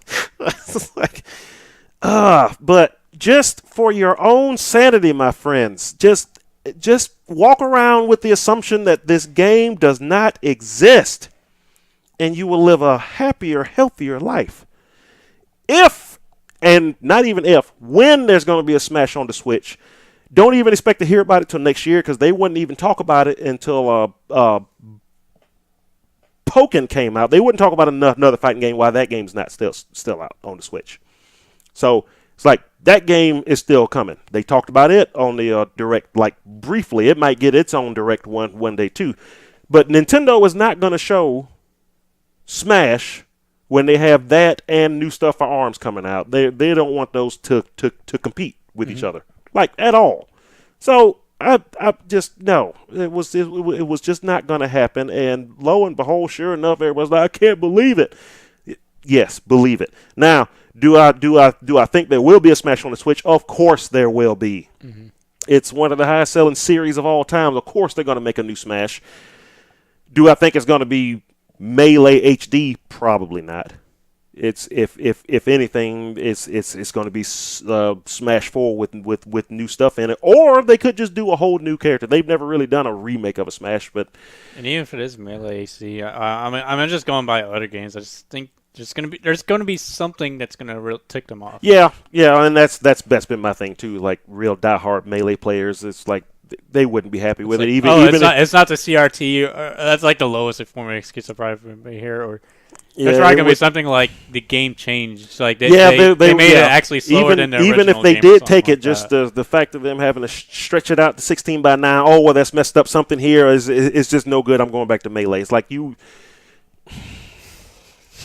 HD Remix I don't want to Strike on console. I don't want to say this because I talk about that game and folks think, oh, well, he just hates Smash. I don't hate Smash, but sometimes diehard Melee players get really annoying. Is it? I understand that Brawl sucked, but 4 is a good game. I'll just stop there. The trip mechanic was pretty bad, Brawl. It was. I completely agree. I completely agree. And as somebody who doesn't play that game like diehard I heard about that, and that was garbage. Yeah, but just as a casual player, who just loved the story mode in that game first of all, which I was so disappointed that 4 didn't have a story mode in it because the story mode in Brawl was really good. But either way, that did suck. I do remember playing that game. It's like, why do I keep tripping up every now and then? That doesn't make any sense. I mean, that was stupid for everybody involved. That's fine, but like I said, I don't want to get too into it because all I hear is, oh yeah, he hates Smash. I don't hate Smash. People are pretty dedicated sills, I guess. People are dedicated supporters, I guess. Oh yeah, particularly just like the MVCI people that got their early copies. Yeah. Speaking of which is our next thing. Yeah, okay, so yeah, let's go ahead and go on to that. So. A quick update, Jameson. Salty. Oh, you were saying something about all this. If y'all haven't seen the Jameson getting salty video, you should. I need to watch it. We can get right onto MVCI. Yeah, I need to watch. I need to set this up where we can play videos and stuff on here one day, so we can show stuff like that. But usually I only have about 15 minutes to set all the stuff up. I get home from work and we pretty much go to it as soon as you get here. Yeah. So that's to be your thing. If you get mad, just watch them get salty. It'll make you. It cures a lot of problems. I mean, I've seen the other video where they had him flip the table. And it's pretty funny, but I think that's one of his like subscription little animations when he flips. It'll be for future. I saw that live when it happened. That was pretty funny. It'll be for future use for medical practices. When someone's feeling down, we'll give them the James Chin video drug. So, okay, Marvel vs. Capcom. Yep. What do you think? I'm excited. Call me a shell. Call me a cap bottle, whatever they're calling folks who like this game, given its own merits and not dislike it just because it's cool to hate Capcom right now. I'm excited about this game. I can't wait to play it. Your thoughts? It really depends on how you view the game. If you're viewing by mechanics of the game, yes, it is really interesting. Yeah, really good to watch. Yep. And I haven't debated on the watch part yet, but it does make you feel like you want to get your hands on, basically, at the very least. It feels like there's a lot of things you want to do, and I'm hearing some people saying like for the people that got a hold of it, they said this is the first and for a long while, for as far as fighting games go, it's one of the few games that made them stay up all night, trying to just try stuff in that game. Where before, past other fighting games, they kind of they'd play it and put it away and then come back to it in another day or so.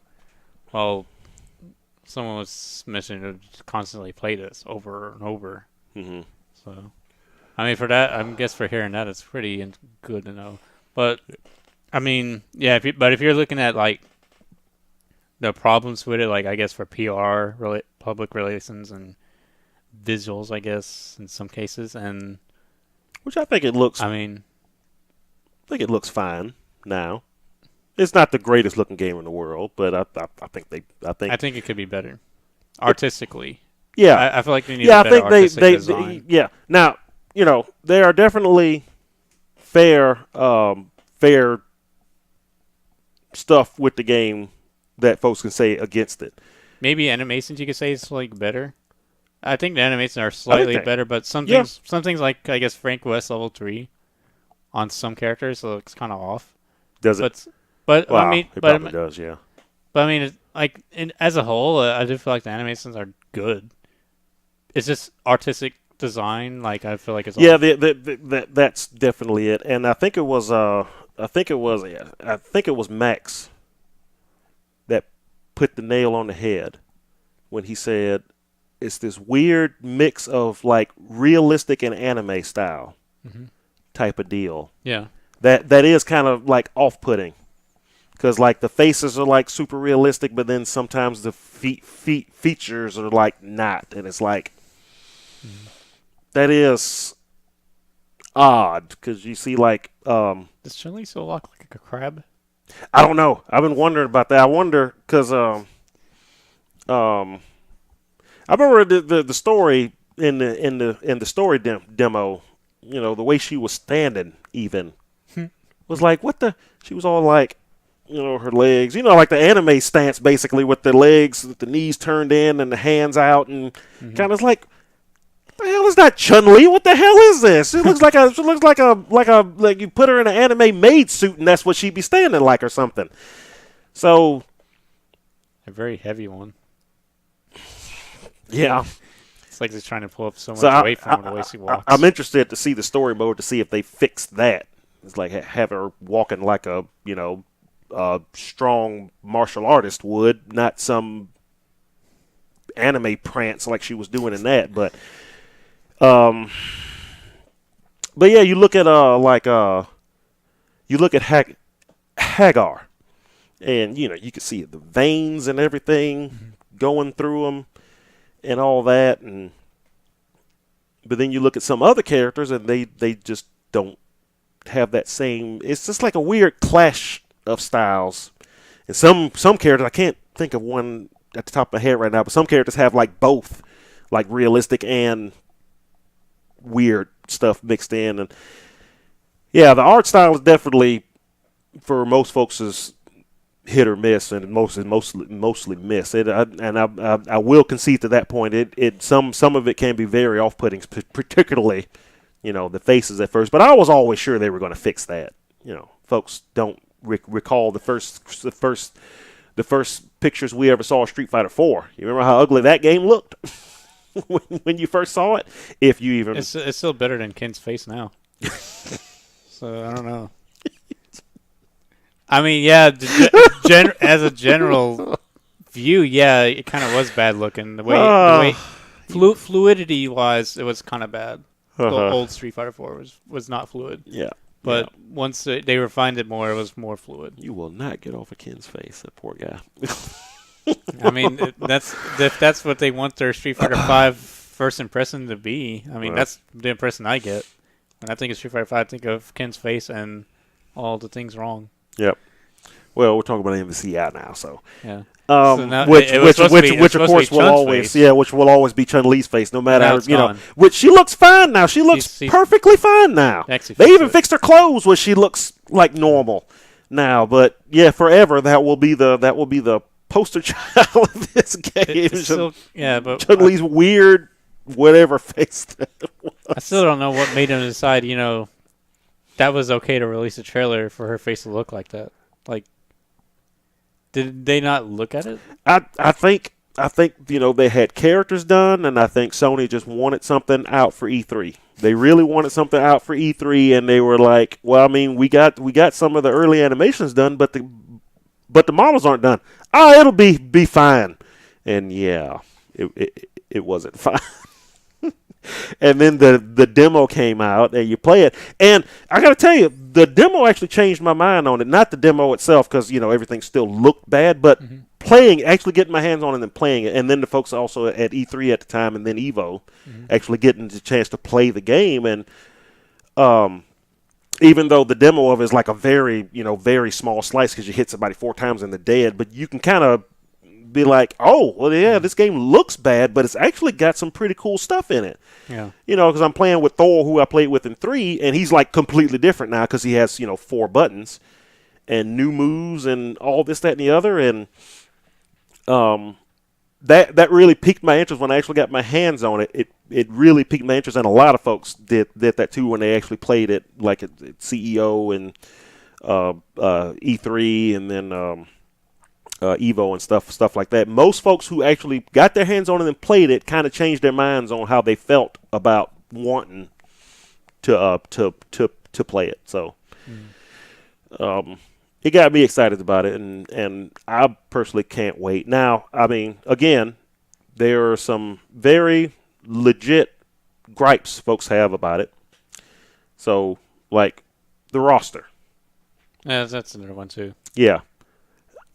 I understand, but in some ways I kind of feel like, well, I know like everybody wanted like X-Men characters in it. See, but like even in the older games, like when it was a new thing, like we couldn't get everything.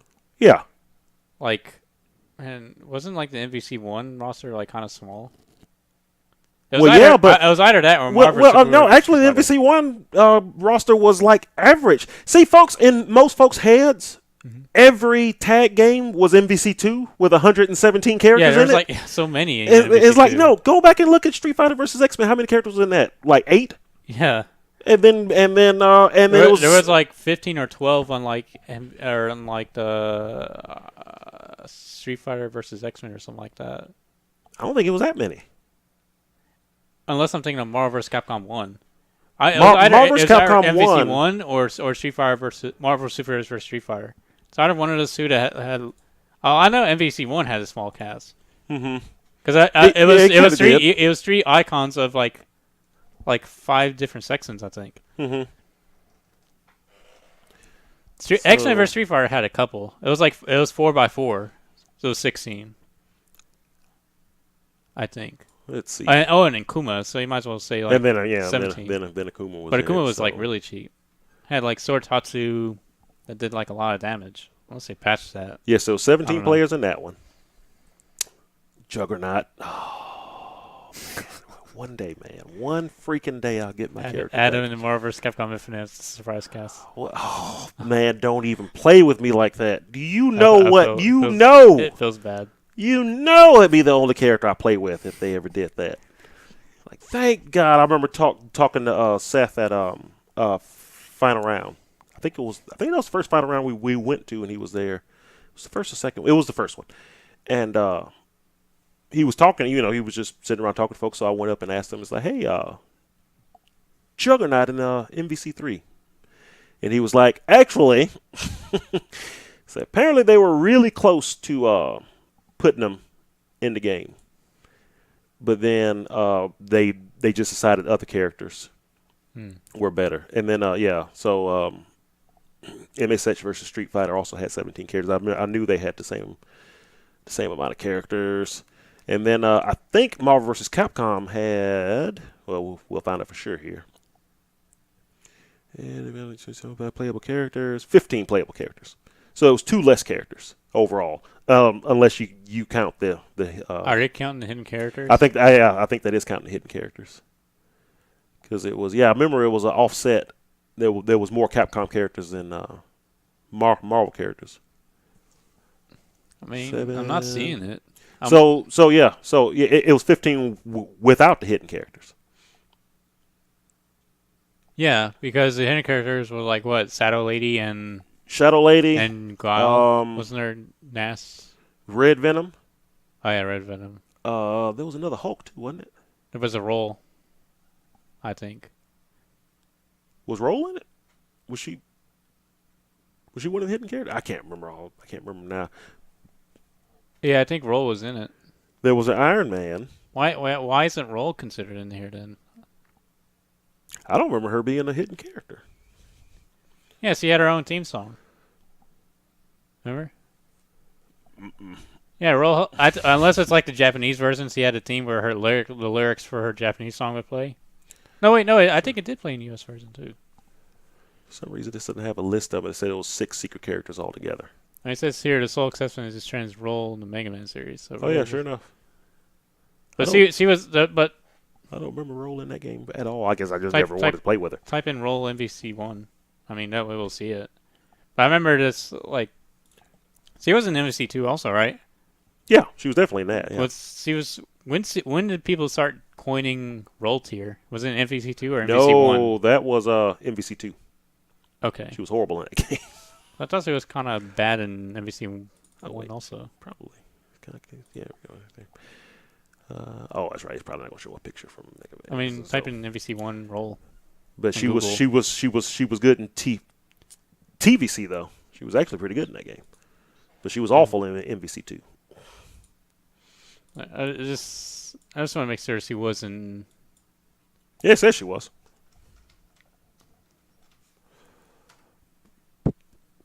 Says she was a hidden character. Yeah. Like I said, I have absolutely no recollection. Well, that's our Marvel vs. Capcom 2 art. This theme song. Opening music. Yeah, that's the logo for her MVC1 when you had her. I remember that. Interesting. Well, anyway. So that listing really told everybody. So it's more than what the wiki said. Yeah, but the hidden characters were all basically characters that were all the game besides her. Yeah. And I think that was a way to even play with what's her name? The little girl, the little weird girl that goes around with Donovan. Really? Yeah, as the assist she throws the little things, but I think she was I think she could be put in some kind of code she could be unlocked, but she was more like a placeholder character. And there's one more character too. But I wasn't aware of that one though. I didn't know about that. Yeah, I think she was more of not a real character, more of a glitch, if I'm not mistaken. Huh, that's interesting. Gotta look into that. Well, the other one was like one of the devs or something like that. That was only playable in the Japanese version. There's like something Naru something. No, that was Marvel Superheroes versus Street Fighter. Oh, that was? Yeah. The Japanese guy? The Japanese guy with the camera. Oh, okay. When they actually made a character who was such a Japanese stereotype that we wouldn't put him in the game over here. It's like, I wonder why. Is it bad when the Japanese make them that way though? It's like yeah, it's still bad. They just didn't even want to take the chance. So no. But yeah. I know most folks are upset about the roster of MVCI because, a lot of the characters who've been in it from the beginning in there, the X-Men characters, so no Wolverine. Yeah. Thank God. No let's see no Storm, that kind of sucks. Let's see, no Sentinel. The Magneto. Okay, Magneto. Yeah, rest in peace. But don't forget, his functions are still in the game. Oh, thank you very much, Combo Fiend. So, yeah. No Wesker, thank God. Although I was kind of disappointed when Wesker wasn't showing up, even though I hated Wesker in the game. He's the best. But, there's a lot of new characters, and I think there's actually a lot of characters in it. Personally, and obviously there's going to be more. There's going to be at least 6 more. Yeah, probably for a first release. Like, I guess especially considered a vanilla of the game. Mm-hmm. It is a lot. I think so. It might not be like MVC2 a lot, but it's a lot. It's a pretty good amount. And isn't MVC2 more like a rehash stuff anyways? Well, MVC2 was basically just like an all-star game that they just kind of threw together. There was really only 3 new sprites that they had to put in that game, and all the rest of them came from the old versus games, or whatever. Yeah. So yeah, because it was just a Mingo. Well, no, there was a Mingo. There wasn't a mummy person. I don't know who the mummy person user was. A Nakaris, and that was him from Darkstalkers. Oh, oops. Okay. Yeah. A Mingo, Ruby Heart, Sun, and I guess Hayato, technically, because there was never a 2D sprite of him before. So I guess there was 4, they only had to create four new character sprites, really. Everybody else just reused their sprites from either the alpha games or one of the other tag games. And I guess the boss, too. Well, yeah. You even consider him at all. Yeah. So, but I still remember when Marvel vs. Capcom 2 was coming out and how much everybody said that game was going to suck. Because I was one of them. I remember thinking, what the hell do you mean there's only 4 buttons? Because it was the first one that wasn't a 6-button fighter. Every other game before that was a 6-button fighter. Then all of a sudden this one was 4. And I remember everybody saying, "Oh, it's gonna be dumbed down. It's gonna be so simple. It's not gonna be good. You're not gonna be able to do anything cool in it anymore. It's just gonna be stupid." And I was one of those guys that was right behind them on the GameFAQs message boards back in the day. That were just like, yeah, screw this game. It's gonna suck. You have to hit like twice to get a medium punch. That's just the stupidest thing I'd ever heard in my life. And then the day the game showed up in the arcade, went in to play it and kind of started to get a feel for it and understanding it. And well, you know what? This It's so bad. Yeah. Okay, so you can call the characters out as assists just by hitting a button now. Okay, yeah, that's cool. It's like, whoa, you can do supers with all three of your characters. Oh, okay, now that's pretty cool. Just one after the other. And of course, now folks look back at MVC2 as one of the greatest things ever made, but kind of was a messy, messy game too at the same time. Yeah, but I mean, in terms of how it was running fluidly, I guess. I think they all kind of were in a way, or at least just like crazy stuff going on. Anyway, which is what I've always liked about, particularly the tag games. Because I remember walking into QZAR here in Mobile was the first place that had X-Men versus Street Fighter, which we used to talk about when X-Men and then MSH came out. We were like, man, wouldn't it be cool if they did something like X-Men versus Street Fighter? So yeah, but they aren't ever going to do that because what do Street Fighter players do? I mean, if Ryu was in the game, he'd have to have like a super fireball, but it'd have to be like a beam or something. It can't just be like a fireball. And then walking in, we had heard that QZAR had X-Men versus Street Fighter. And walking in, and the first thing you see was Ryu throwing a super fireball, and we were just like, it's like, I cannot believe this. It actually happened. Probably need to be doing more of that stuff now. But the chances are that's not going to be a real thing now. What's that? Maybe someday now we're going to have what's a good crossover game? Capcom versus SNK. Maybe we'll have another Capcom versus SNK. Maybe. Chances are probably it's not. Probably not. I think the chances of that happening are better than they've been in a long time. It might be. I'm not saying it's good, but I'm saying seeing that SNK is doing anything they can to get their name back out there. Mm-hmm. Since they're SNK again, they're not the other company. They can be SNK again, and they're really trying to do that. God, I hope the word going around that they're making a new Samurai Showdown, a new 2D Samurai Showdown is true. God, I hope so. As long as they don't make a new system that costs like $500 per game or something like that, that'd be good. I'm sure they're out of they're completely out of the hardware market. Do you even know someone that had that? Yeah. A home version? Mm-hmm. Really? Mm-hmm. That's... Yep. What a waste.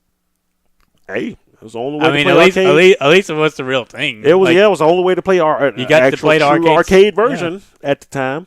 Yeah. But doggone, like the system itself was like $600, and the games were like $200 to $300. It's like, oh, God. I mean, you had to be rich to have one of those things. Yeah. You had to be. I heard that, or you're just really just a true hardcore SNK fan. Or you were just real. Did not care about other games. Yep. But thanks for the follow, Kruby. Damn, I missed it. But anyway, getting back to this roster, I think the roster's okay, but I definitely understand the folks who just aren't a fan of it. Yeah. Because there's new characters in it, and then there's a lot of characters coming back from 3, and I think a lot of the characters that came back is because they didn't have a whole lot of time to make this game. Although it's probably been about 2 years altogether. Yeah. It's better to just recycle. Yeah, if you could. It's just easier that way. You can pull the stuff over from MVC3 and then work on new characters too. And then it seems like most of the DLC characters will be new characters anyway. Makes me wonder if odd-numbered Marvel games signify a new game. Well, because you know how MVC 1 and 2 kind of similar, maybe, except for that there's less buttons in 2. Probably some difference in mechanics. And a whole lot of new characters. Yeah, but the framework of the game's similar. It's the way it plays. Well, I mean, but yeah. MVC3 is completely different. It was 3D looking. And I think I mean, you're talking about games made on completely different engines. Yeah. So, but it's but it's weird because even MVC2 is on a MVC2 engine. It was Naomi. Yeah, it was on the Naomi board. Yeah, but it was still very similar to the old CPS2 stuff. I think it had some hardware code information from Vampire Savior maybe. Might have. Because I know JoJo's Bizarre Adventure had that thing too, where if you look in the code in the game, that had some Vampire Savior, like. Was that code. CPS 2 or CPS 3? CPS 3. What's CPS 3? And there was some CPS 2 code in it, like in the background, but the game's not really truly CPS 2 though. Yeah. But I think that was the case for MVC 2 maybe also. I'm not too certain. But it's like those games are MVC 2. Like if you play MVC 1 and 2, like you might have a thing to build off on. Yeah. And MVC 3 from 2 and 1, it's pretty different. Well, it's very different. Yeah. And then I remember when it's similar. Yeah, when they talked about 3, and folks started bringing up the, it was only 3 buttons and a special button. Is all this is going to be simplified. And anytime somebody told me that, I tell them what everybody said about MVC 2. It's like folks don't recall this. Most of y'all aren't old enough, but everybody said the exact same thing about MVC 2. And look how that game turned out. So I was always been willing to give it a chance.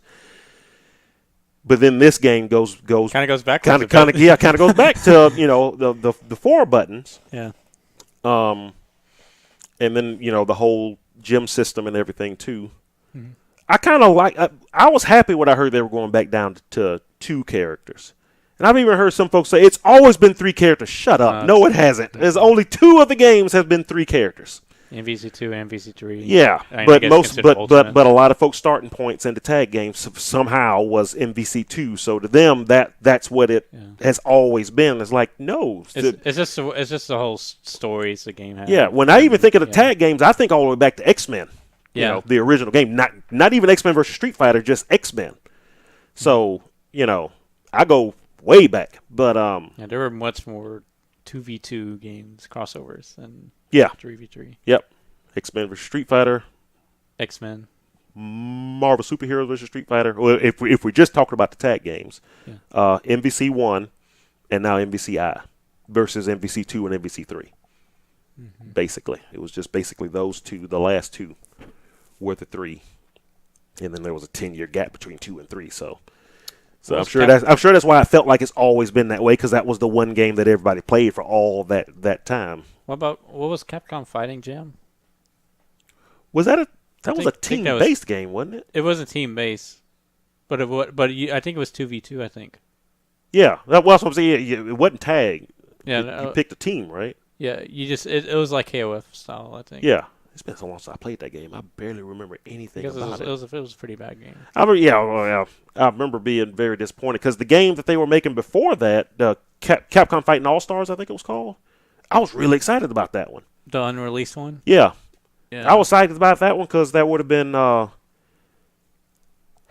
Hagar's first intro, first game. Although technically he was in that Dreamcast. I mean that Saturn Final fighting game. That's hilarious. If you ever can look at that, God, I can't remember what game. Look up Final fighting game for the Sega Saturn.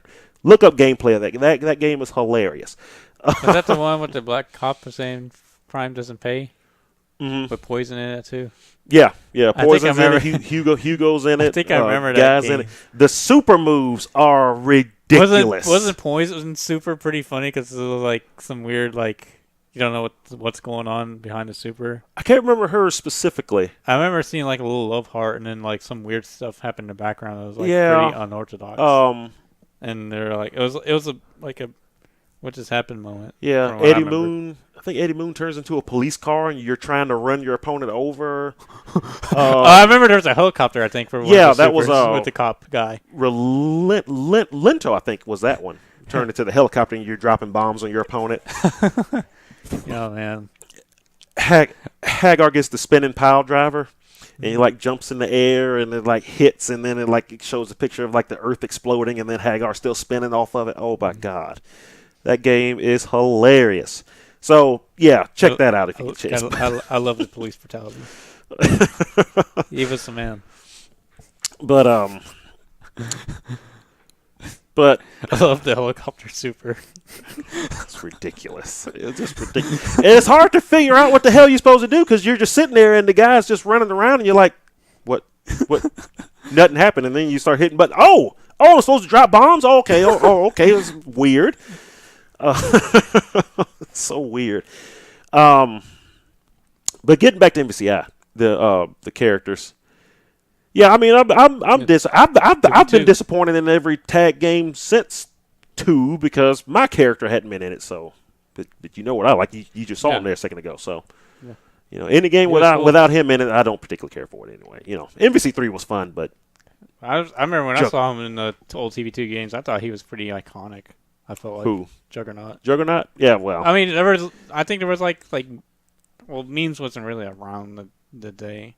You just say stuff. I just remember people saying Juggernaut. I think he was the character that got me into playing big, strong characters. Because before him, I told you before, back in Street Fighter 2, I used to play with Ken. Yeah. And then Super Street Fighter 2, I did start playing with T-Hawk because I did like the ability to just hit. I used to have whole fights where I would challenge folks and I wouldn't move forward. I would just stand there and still beat them. It's like you can do whatever you want to me. All I was allowed to do was jump, and I would still win with T-Hawk because he's fierce kick. Just keep walking into it. There's jump attacks, and if they got close enough, bam. But not like good players, just regular folks. But either way, but it really wasn't until MSH that I played with him that I was like, this is how I like to play fighting games from now on, where I can take 6 hits and hit you twice and win. Like Abigail could. Yeah, almost. Basically. Anything that's just. It's just like, it was just so perfect. I was like, so wait, this guy can just be doing 45 attacks and I'll just keep walking forward and just do that once and he's dead. This is how I want to play fighting games from now on. Juggernaut was like the best thing ever. And I used to, back at in the old putt days, I would drive folks nuts because they would, all this work to do something and then I'd do 2 combos and they were dead. And especially with the head crush, when it came out on the Xbox 360, how many folks would drop when I hit them with the head crush twice, and it's weird. So you hit somebody in the corner with a head crush, and it doesn't always happen. You have to recognize the angle that they shoot up after. But once you recognize it, they shoot like way up, like way out. The camera goes all the way up, and they shoot out of the sky. That's when you can do it again. It's a weird timing, but you kind of got to do the head crush in the wrong direction at a certain time, and he'll turn around just as they crossing over when they're coming down. He'll turn around and do a head crush again, and that usually kills anybody. So you can technically do 3, 4, 5 of them if you get that bounce every time. But I wasn't even aware of that. But I can still do it now. And when it came out on 360, I had so many folks drop. I'll be so mad. I'd hit it, and then I hit it again, drop. It's like the only thing I hear about him was like the red glitch. That's about it. With him, something about a red glitch involved with him. Oh well, I know MVC2. If you did the power up and then tagged him out, he would always be in that state. Yeah, that's the thing I always heard a lot of people talked about. I would never use that glitch. I just thought that was just way too unfair. Unless I was fighting somebody who was just it was his last game. And I really wanted to beat. Well, yeah, I know that now. It was his last game. You got to make him worthwhile. No, at the con last year, actually, I was doing it because I was playing folks on the PS3 version of it. So I would do it. I would have him come in first, power him up, and then tag him out. And the folks who knew what I was doing was like, "Oh man, come on, man, that's not fair." And then just juggernaut punch, juggernaut punch, juggernaut punch. So much damage, it was just crazy. And I always wondered back in MVC2, is Ken's hurricane kick? Is this air hurricane kick? Was that a glitch, or was it supposed to do that much damage? It did ridiculous damage. Go back and play MVC2 and do a air combo with Ken and end it in a hurricane kick. And watch the damage just stack up. It's ridiculous. Arcade or console? Or both? Both. Okay. Yeah. Yeah. Were there even any changes from console to arcade? I mean, arcade to console? No. So it's identical. Yeah. I mean, it is by Naomi. Yeah. But then there's some things like Third Strike that's different. Well, yeah. Yeah, that's like what it won. Because like the Dreamcast, I don't think had quite as much RAM, so there's a couple little changes here and there. But for more or less, it was the same. Yeah. Mm-hmm. But anyway, I I mean, I kind of like the characters that are there. Most of the characters I played with in 3 are back in MVCI. So I'm interested to try out Thor with all of his new stuff. Hulk. Yeah. Figure all the stuff out. Now I do like the way. I mean, they kind of had to change the characters because now they don't just have attacks. They have 2 punches and 2 kicks. So what attacks got moved. Be weird to use. Yeah, what attacks got moved to where, and some like Thor, for instance, some of his normals got moved to like command normals now. What used to just be like his ducking medium punch, I want to say is his forward medium punch now, where he twirls the hammer in front of him like that. I wonder how useful those new separate buttons are going to be. Like I'm thinking, like even in Ryu's case, even though I don't think it's going to be. Well, I hear people say it's going to be. Some people say he's decent, and some people are going to say he's like no good. He probably makes more sense now with 2 punches and 2 kicks. Yeah, but I'm trying to wonder what his one punch is going to be. Like, I wonder if he's going to get actually frame advantage, but it doesn't make sense because there's push guard. I don't know. Not push guard. Advancing guard. Advancing guard, yeah. So, which, if timed right now, knocks back projectiles. That's interesting. What, the plasma beam stuff? Well, I don't think it. No, you can't reflect beams. You can't reflect Chris's Magnum. Yeah, but you can reflect his shot gun. Yeah, or his machine gun, I think. I think maybe you probably could do machine gun. I think both, actually. I know I heard a shot gun. I heard you can't do it. Watching one of the streams, Nemesis, he has a reload move, and they were like, "What's the reload thing?" Have you seen that? So he'll fire the bazooka off, and if you do the reload, I forgot what the move is. He'll immediately reload it right then and shoot again. So he won't put the bazooka up, and you got to pull the bazooka out and shoot again. He can pull out the bazooka, fire. Really? Yeah. Is that a glitch or? No. That's one of his new abilities in the game. Oh, okay. He can just reload it so he can fastly shoot him off, and everybody was like, "Man, that's kind of unfair." Until the other guy was like, "No, keep doing it," and he knocked the bazooka shot back at him, and sure enough, while he's reloading, he gets hit with his own bazooka. So you can always reflect it. Yeah. Yeah, I forgot about that. But just little stuff like that. It's not like they just took these characters and dumped them in and left them exactly the same. Obviously a lot of work has been put into, even with the rehashed characters. Kind of making them more interesting. Not just giving them the exact same move set, but new stuff sprinkled in here and there like to Zero. make it more interesting. Yep. Oh yeah, Zero's was better. Yeah, he still got the lightning loops though. You do it mid-screen, consistently on grounded opponents. That's not even juggled. It's ridiculous. It's ridiculous, but I understand. At least he's small health. It's when I saw that I was kind of like disgusted, but kind of happy too that kind of crazy stuff is still in it. Because if that's gone, if they're trying to make it so nerfed, it's gonna feel very uncomfortable. Yeah, and reminds me of Street Fighter V in a way. Yeah, that's what I was thinking too. It kind of Street Fighter V or a Fiat, I guess. But no, they it's like they made a conscious choice to leave at least some of the crazy stuff in there, because this is MVC, it's always the hype game, so you want crazy stuff that folks get mad at, but it's awesome to watch. Yeah, in there and everything. Now, one thing, the with the whole tag system, the switch system in the game,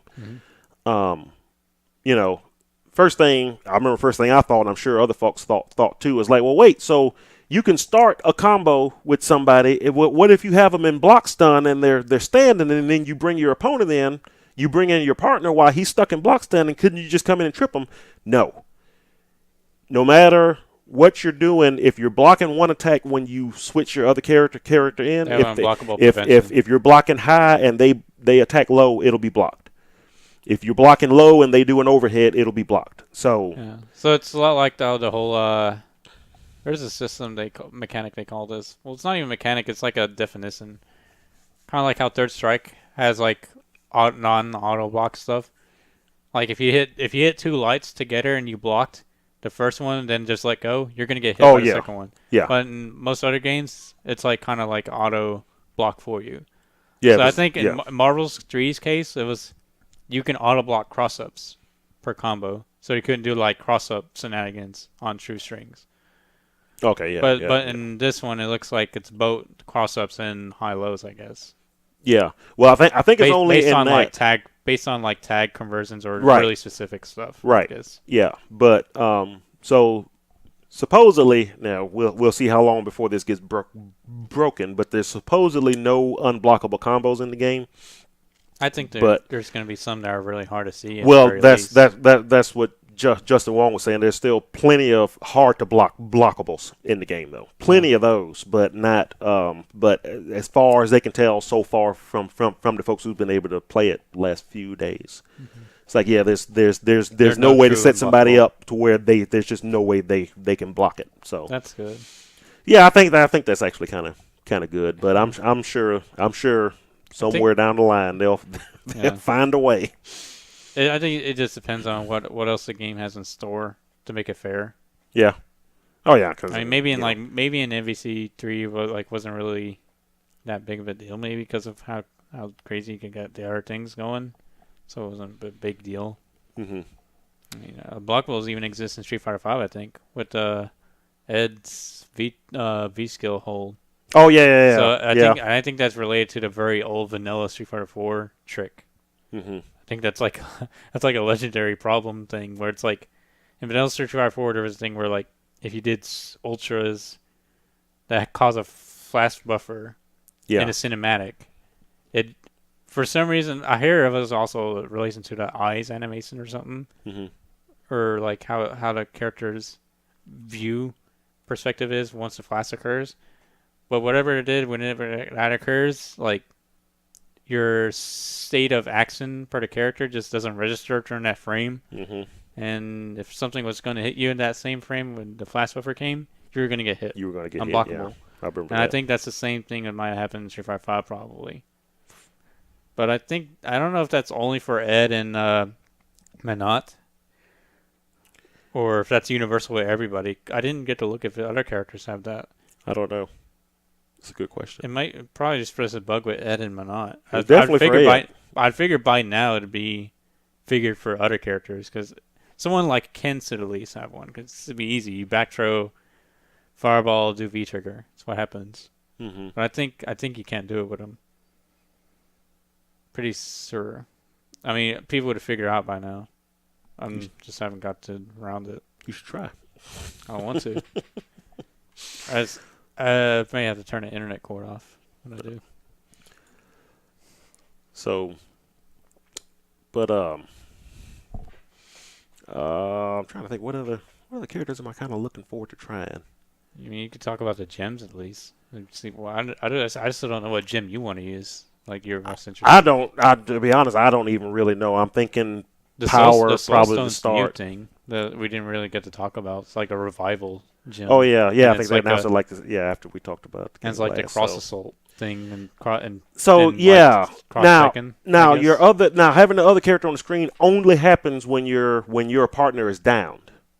If you bust it out when your other partner's still alive, he won't come in. Really? Yeah. So what happens then? You'll be regaining life, but that's it. The only time, this is my understanding, the only time your partner comes in and you can do both is if your partner is already downed on the screen. So I mean, which is cool. I remember when I saw that because I remember wondering first time I actually was really looking at video of gameplay of it. And I noticed it's like, oh, your partner's still down on the ground over there. I wonder what's up with that. I wonder if there's going to be some way to bring him back. And, after a while, of course, they had announced a Soul Stone. That must be what the Soul Stone does. Mm-hmm. Sure enough. But, I mean, I'm thinking, Power Stone is what I'll probably start off with. Just because it has the ability, its rush mode has the ability to extend combos, do a combo, get a free wall bounce, continue the combo on, pick them up off the ground, do a wall bounce, continue on and stuff like that. And then of course, I love the way all the weight of the moves and the way the screen kind of when you do the surge, Yeah, power and reality, like they seem like reality seems really good. You couldn't go wrong with them. Yeah. Like if you were just starting out, just wondering, what's a good viable gym for tournament use, or just consecutively get. I can see a lot of folks. I can see a lot of folks, particularly going with reality at first, because it's just like so useful. So you got a projectile, a little homing projectile. So if you're playing the character without a projectile, there you go. Now you got a projectile, and then the surge mode which kind of was like the reality stone in MSH back in the day. I noticed. Really? Yeah, because now. Back in that game, you had access to every stone. Right. So it just popped up. Gem back then, but yeah, so you could use it. But the reality gem back then, depending on which button you press, what it would do. So like you could do like an ice attack, like ice would fall from the sky. You could shoot like a fireball. What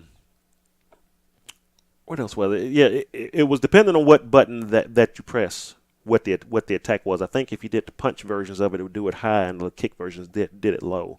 Mm-hmm. I want to say there was a lightning or something like that too, and that kind of carried over into this game. When you're in the surge, in the surge, you get the fire, get the lightning that goes across, the lightning comes down, or the ice comes up from the ground. I noticed that. I was like, oh, that's kind of like MSH, cool. So yeah, I think overall, I think most folks once they find, I think the reality stone is going to be probably the go-to, especially if everybody's starting out, because it'll just be so useful. And then power is just straightforward. Especially in the surge mode, just bang, so much damage. Even for a zoner, that's gonna be good. Yeah. Like for someone like Dormammu, that reality stone's gonna be really good. Yeah, and then of course there's a space stone. Yeah, that's the one I'm probably considering to use, even though I'm a little skeptical about the use because I'm a little worried that I feel like long-term meta is not going to really support Space Stone, but at the same time I feel like it has it's decent in its own use because it'll just for the surge alone, like the without the surge, it seems bad because it's just a magnet. Yeah, it just pulls you in. I mean, which could be useful, of course, for characters with command grabs. Maybe someone like Dormammu could find it good if he used like carpet. Actually, yeah. And just pull him there and probably get a mix-up or something. I don't know. Probably. But yeah, he's already looking just he looks crazy better. on his own anyway. He looks better than the MVC3 What's form. that one? Is that move with the I don't know what those things are on the ground. The red spikes? Yeah, on that's the ground. Like new. I think that's one of his charge moves? I think it's supposed to be based like a improvement of like his like snake stumping move from MVC3 where it's made them not jumpable. Yeah. But it was pretty useless. And now he now it's actually now it's like a hit property thing that stays out for a while. Yeah, it stays out for a good while, and he can hold you in that little ball thing and charge while you're getting hit by that. It's like But the moment I saw he can do orb into charge, I thought that was like that's really good for like a change for him. Yep. Like at first it was hard to get the charge. Think about it. It kind of has to be because in the other games he would rely on like an assist or something. Yeah. To hide and then charge up. And then charge up, but there aren't any assists in this game. So, they kind of had to give him, kind of like when I realized that Hulk, could knock somebody down and then light kick and keep a combo going. It's like, whoa, that seems, well, no, I guess he kind of has to have that because he doesn't have an off-the-ground assist to help him anymore, so he kind of has to be able to do it himself. So, same thing, he kind of has to be able to do it himself, and I'm wondering, I've been seeing some really good stuff, crazy stuff done with him. I'm feeling like he's going to be one of the early, like, really good characters in the game. Who, Hulk? No, Dormammu. I was thinking of like synergy reasons for some reason. But yeah, I can see that. It's I don't even really have to worry about like team synergy stuff too often compared to MVC3. There is synergy involved, but like since you're not picking characters based almost solely on assists. Yeah, exactly. Because when I picked them up in MVC3, it was like I used Wesker and someone else, and while Wesker Dormammu was okay, I think like everyone, the other people I used, it just wasn't good. Like you had to have someone like a Dante or a Doom to make Dormammu work wonders, or Magneto. If you didn't have like one of the three, you're usually not in the proper meta for right. I think. And I liked him a lot, but I just like the synergy for him. And I know that's one of the things they wanted to get around. They didn't want characters in the game who were basically only used as assists, like Tron in MVC. In MVC3 when it first came out. Nobody wanted to actually use her as a play. They just wanted her in invincible assist. Yeah. Remember Phoenix awesome. Wright in Ultimate Marvel? And then they patched that as soon as possible? Yeah. God, I love Phoenix Wright. I'm hoping against hope he shows back up. He was so bad. I wanted him so bad in TVVC, and they were just like... they were playing on it. I asked Seth about that, too, and he was like, he was actually planning to be in the game. It's like, really? It's like, but they couldn't... and I saw in the interview where they were saying it's like, they just couldn't figure out what the hell he would do in a fighting game. Yeah. But when they put him in Ultimate... perfect, because I thought the same thing. It's like, I want Phoenix in it, but what would he do? Then when he was finally in it, I was like, perfect. This is what I want Phoenix Wright to be. So good. So I'm hoping he eventually ends up back in it again. But the DLC characters that we know of are Black Panther, that they basically announced is Black Panther and I keep forgetting the guy's name. The main guy from Mega Man X, Command Mission, Sigma, yeah. So Sigma's the first one, and then probably Black Panther, and then there was the rumor stuff going on. The rumors going around that Venom, Gil, Gil, which is kind of a surprise because he hadn't shown up in any of the league lists before, even the one that's turned out to be 100% correct so far. Mm-hmm. So that's cool. They just kind of threw that curveball in there just to give us something new that still got leaked. Yeah. But if that guy was right, so they'll be coming out in twos. So it'll be Sigma and Black Panther. Mm-hmm. Black Panther was it $5.99 each and 10 for two, which is a pretty good deal, I think. Mm-hmm. And then Monster Hunter, who's apparently going to be a female, if it's true. Venom, Gil, and who was the last one? Well, maybe it'd be better if we sorted it by Marvel and Capcom. How many Capcom characters have we said? Gil. Forgot his name again. Sigma. Gil, Sigma, and Monster Hunter. So it has to be another Marvel character. Yeah. Marvel character at the end. So it's Black Panther, Venom. Good Lord, I don't remember. Is it someone from the new Marvel universe? I don't know. Let's see, Marvel roster. There it is. We'll just look it up real quick. Type in Gil, so you could probably be up to the latest leaks, I guess. Because we gotta get something. We gotta get the September one, not the. Yeah. I gotta be heading out soon. Oh, you gotta go. Okay. Calzone. Oh, for crying out loud! I meant to ask you that before we started. So it was just like a last minute text, like, "Can you get Calzone?" I'll try. I don't even know if I can make it. What time is it now? Oh, well, yeah, we pretty much have to end like right now. So MVCI, you're interested? Yeah, Gil. Where's the other character? Sigma, Black Panther, Winter Soldier. Winter Soldier. Yeah, that's what it was. Winter Soldier. That's it. Who's Winter Soldier? Sounds generic. I keep forgetting you don't. The name sounds generic though. I mean, he may be cool, but is the name cool? If you first heard the name, if you ever went to the theaters, you would know who he was. It's a long story. It's Captain America's old friend that became his nemesis that now is his friend again. We'll just leave it at that. It's a pretty cool guy. He's got a metal arm. He's kind of the Russian version of the super soldier. He was Captain America's sidekick back in World War II and got captured by the Russians, and they did their own experiments on him, and now he has a metal arm. And story-wise, it sounds cool. I still think the name's kind of generic. Yeah. I'm wondering what he's going to be like. It's like, what's he going to do? It's going to be interesting. Monster Hunter, like I think I said this before. I can see him. I can see them being like what's his name in TVC, the only Musha guy with the big sword. Yeah. Big, slow, just like somebody from Monster Hunter, So, but yeah, I'm looking forward to it. Can't wait. You got to go. Sadly, sorry for the rest. We didn't really have any questions anyway. So, no questions at all. Yeah. So nobody cares. Nobody cares about. So next Saturday, September 23rd. September. I hope you'll be there. I'll definitely be there, and hopefully we'll be streaming live. Check us out then. Podcast next month. Yep. There's some things with like Rising Thunder from Fantasy Strike going around. Like Rising Thunder has a training mode out. There's works on getting the online mode. That's neat. And Fantasy Strike, the campaign failed, and something else.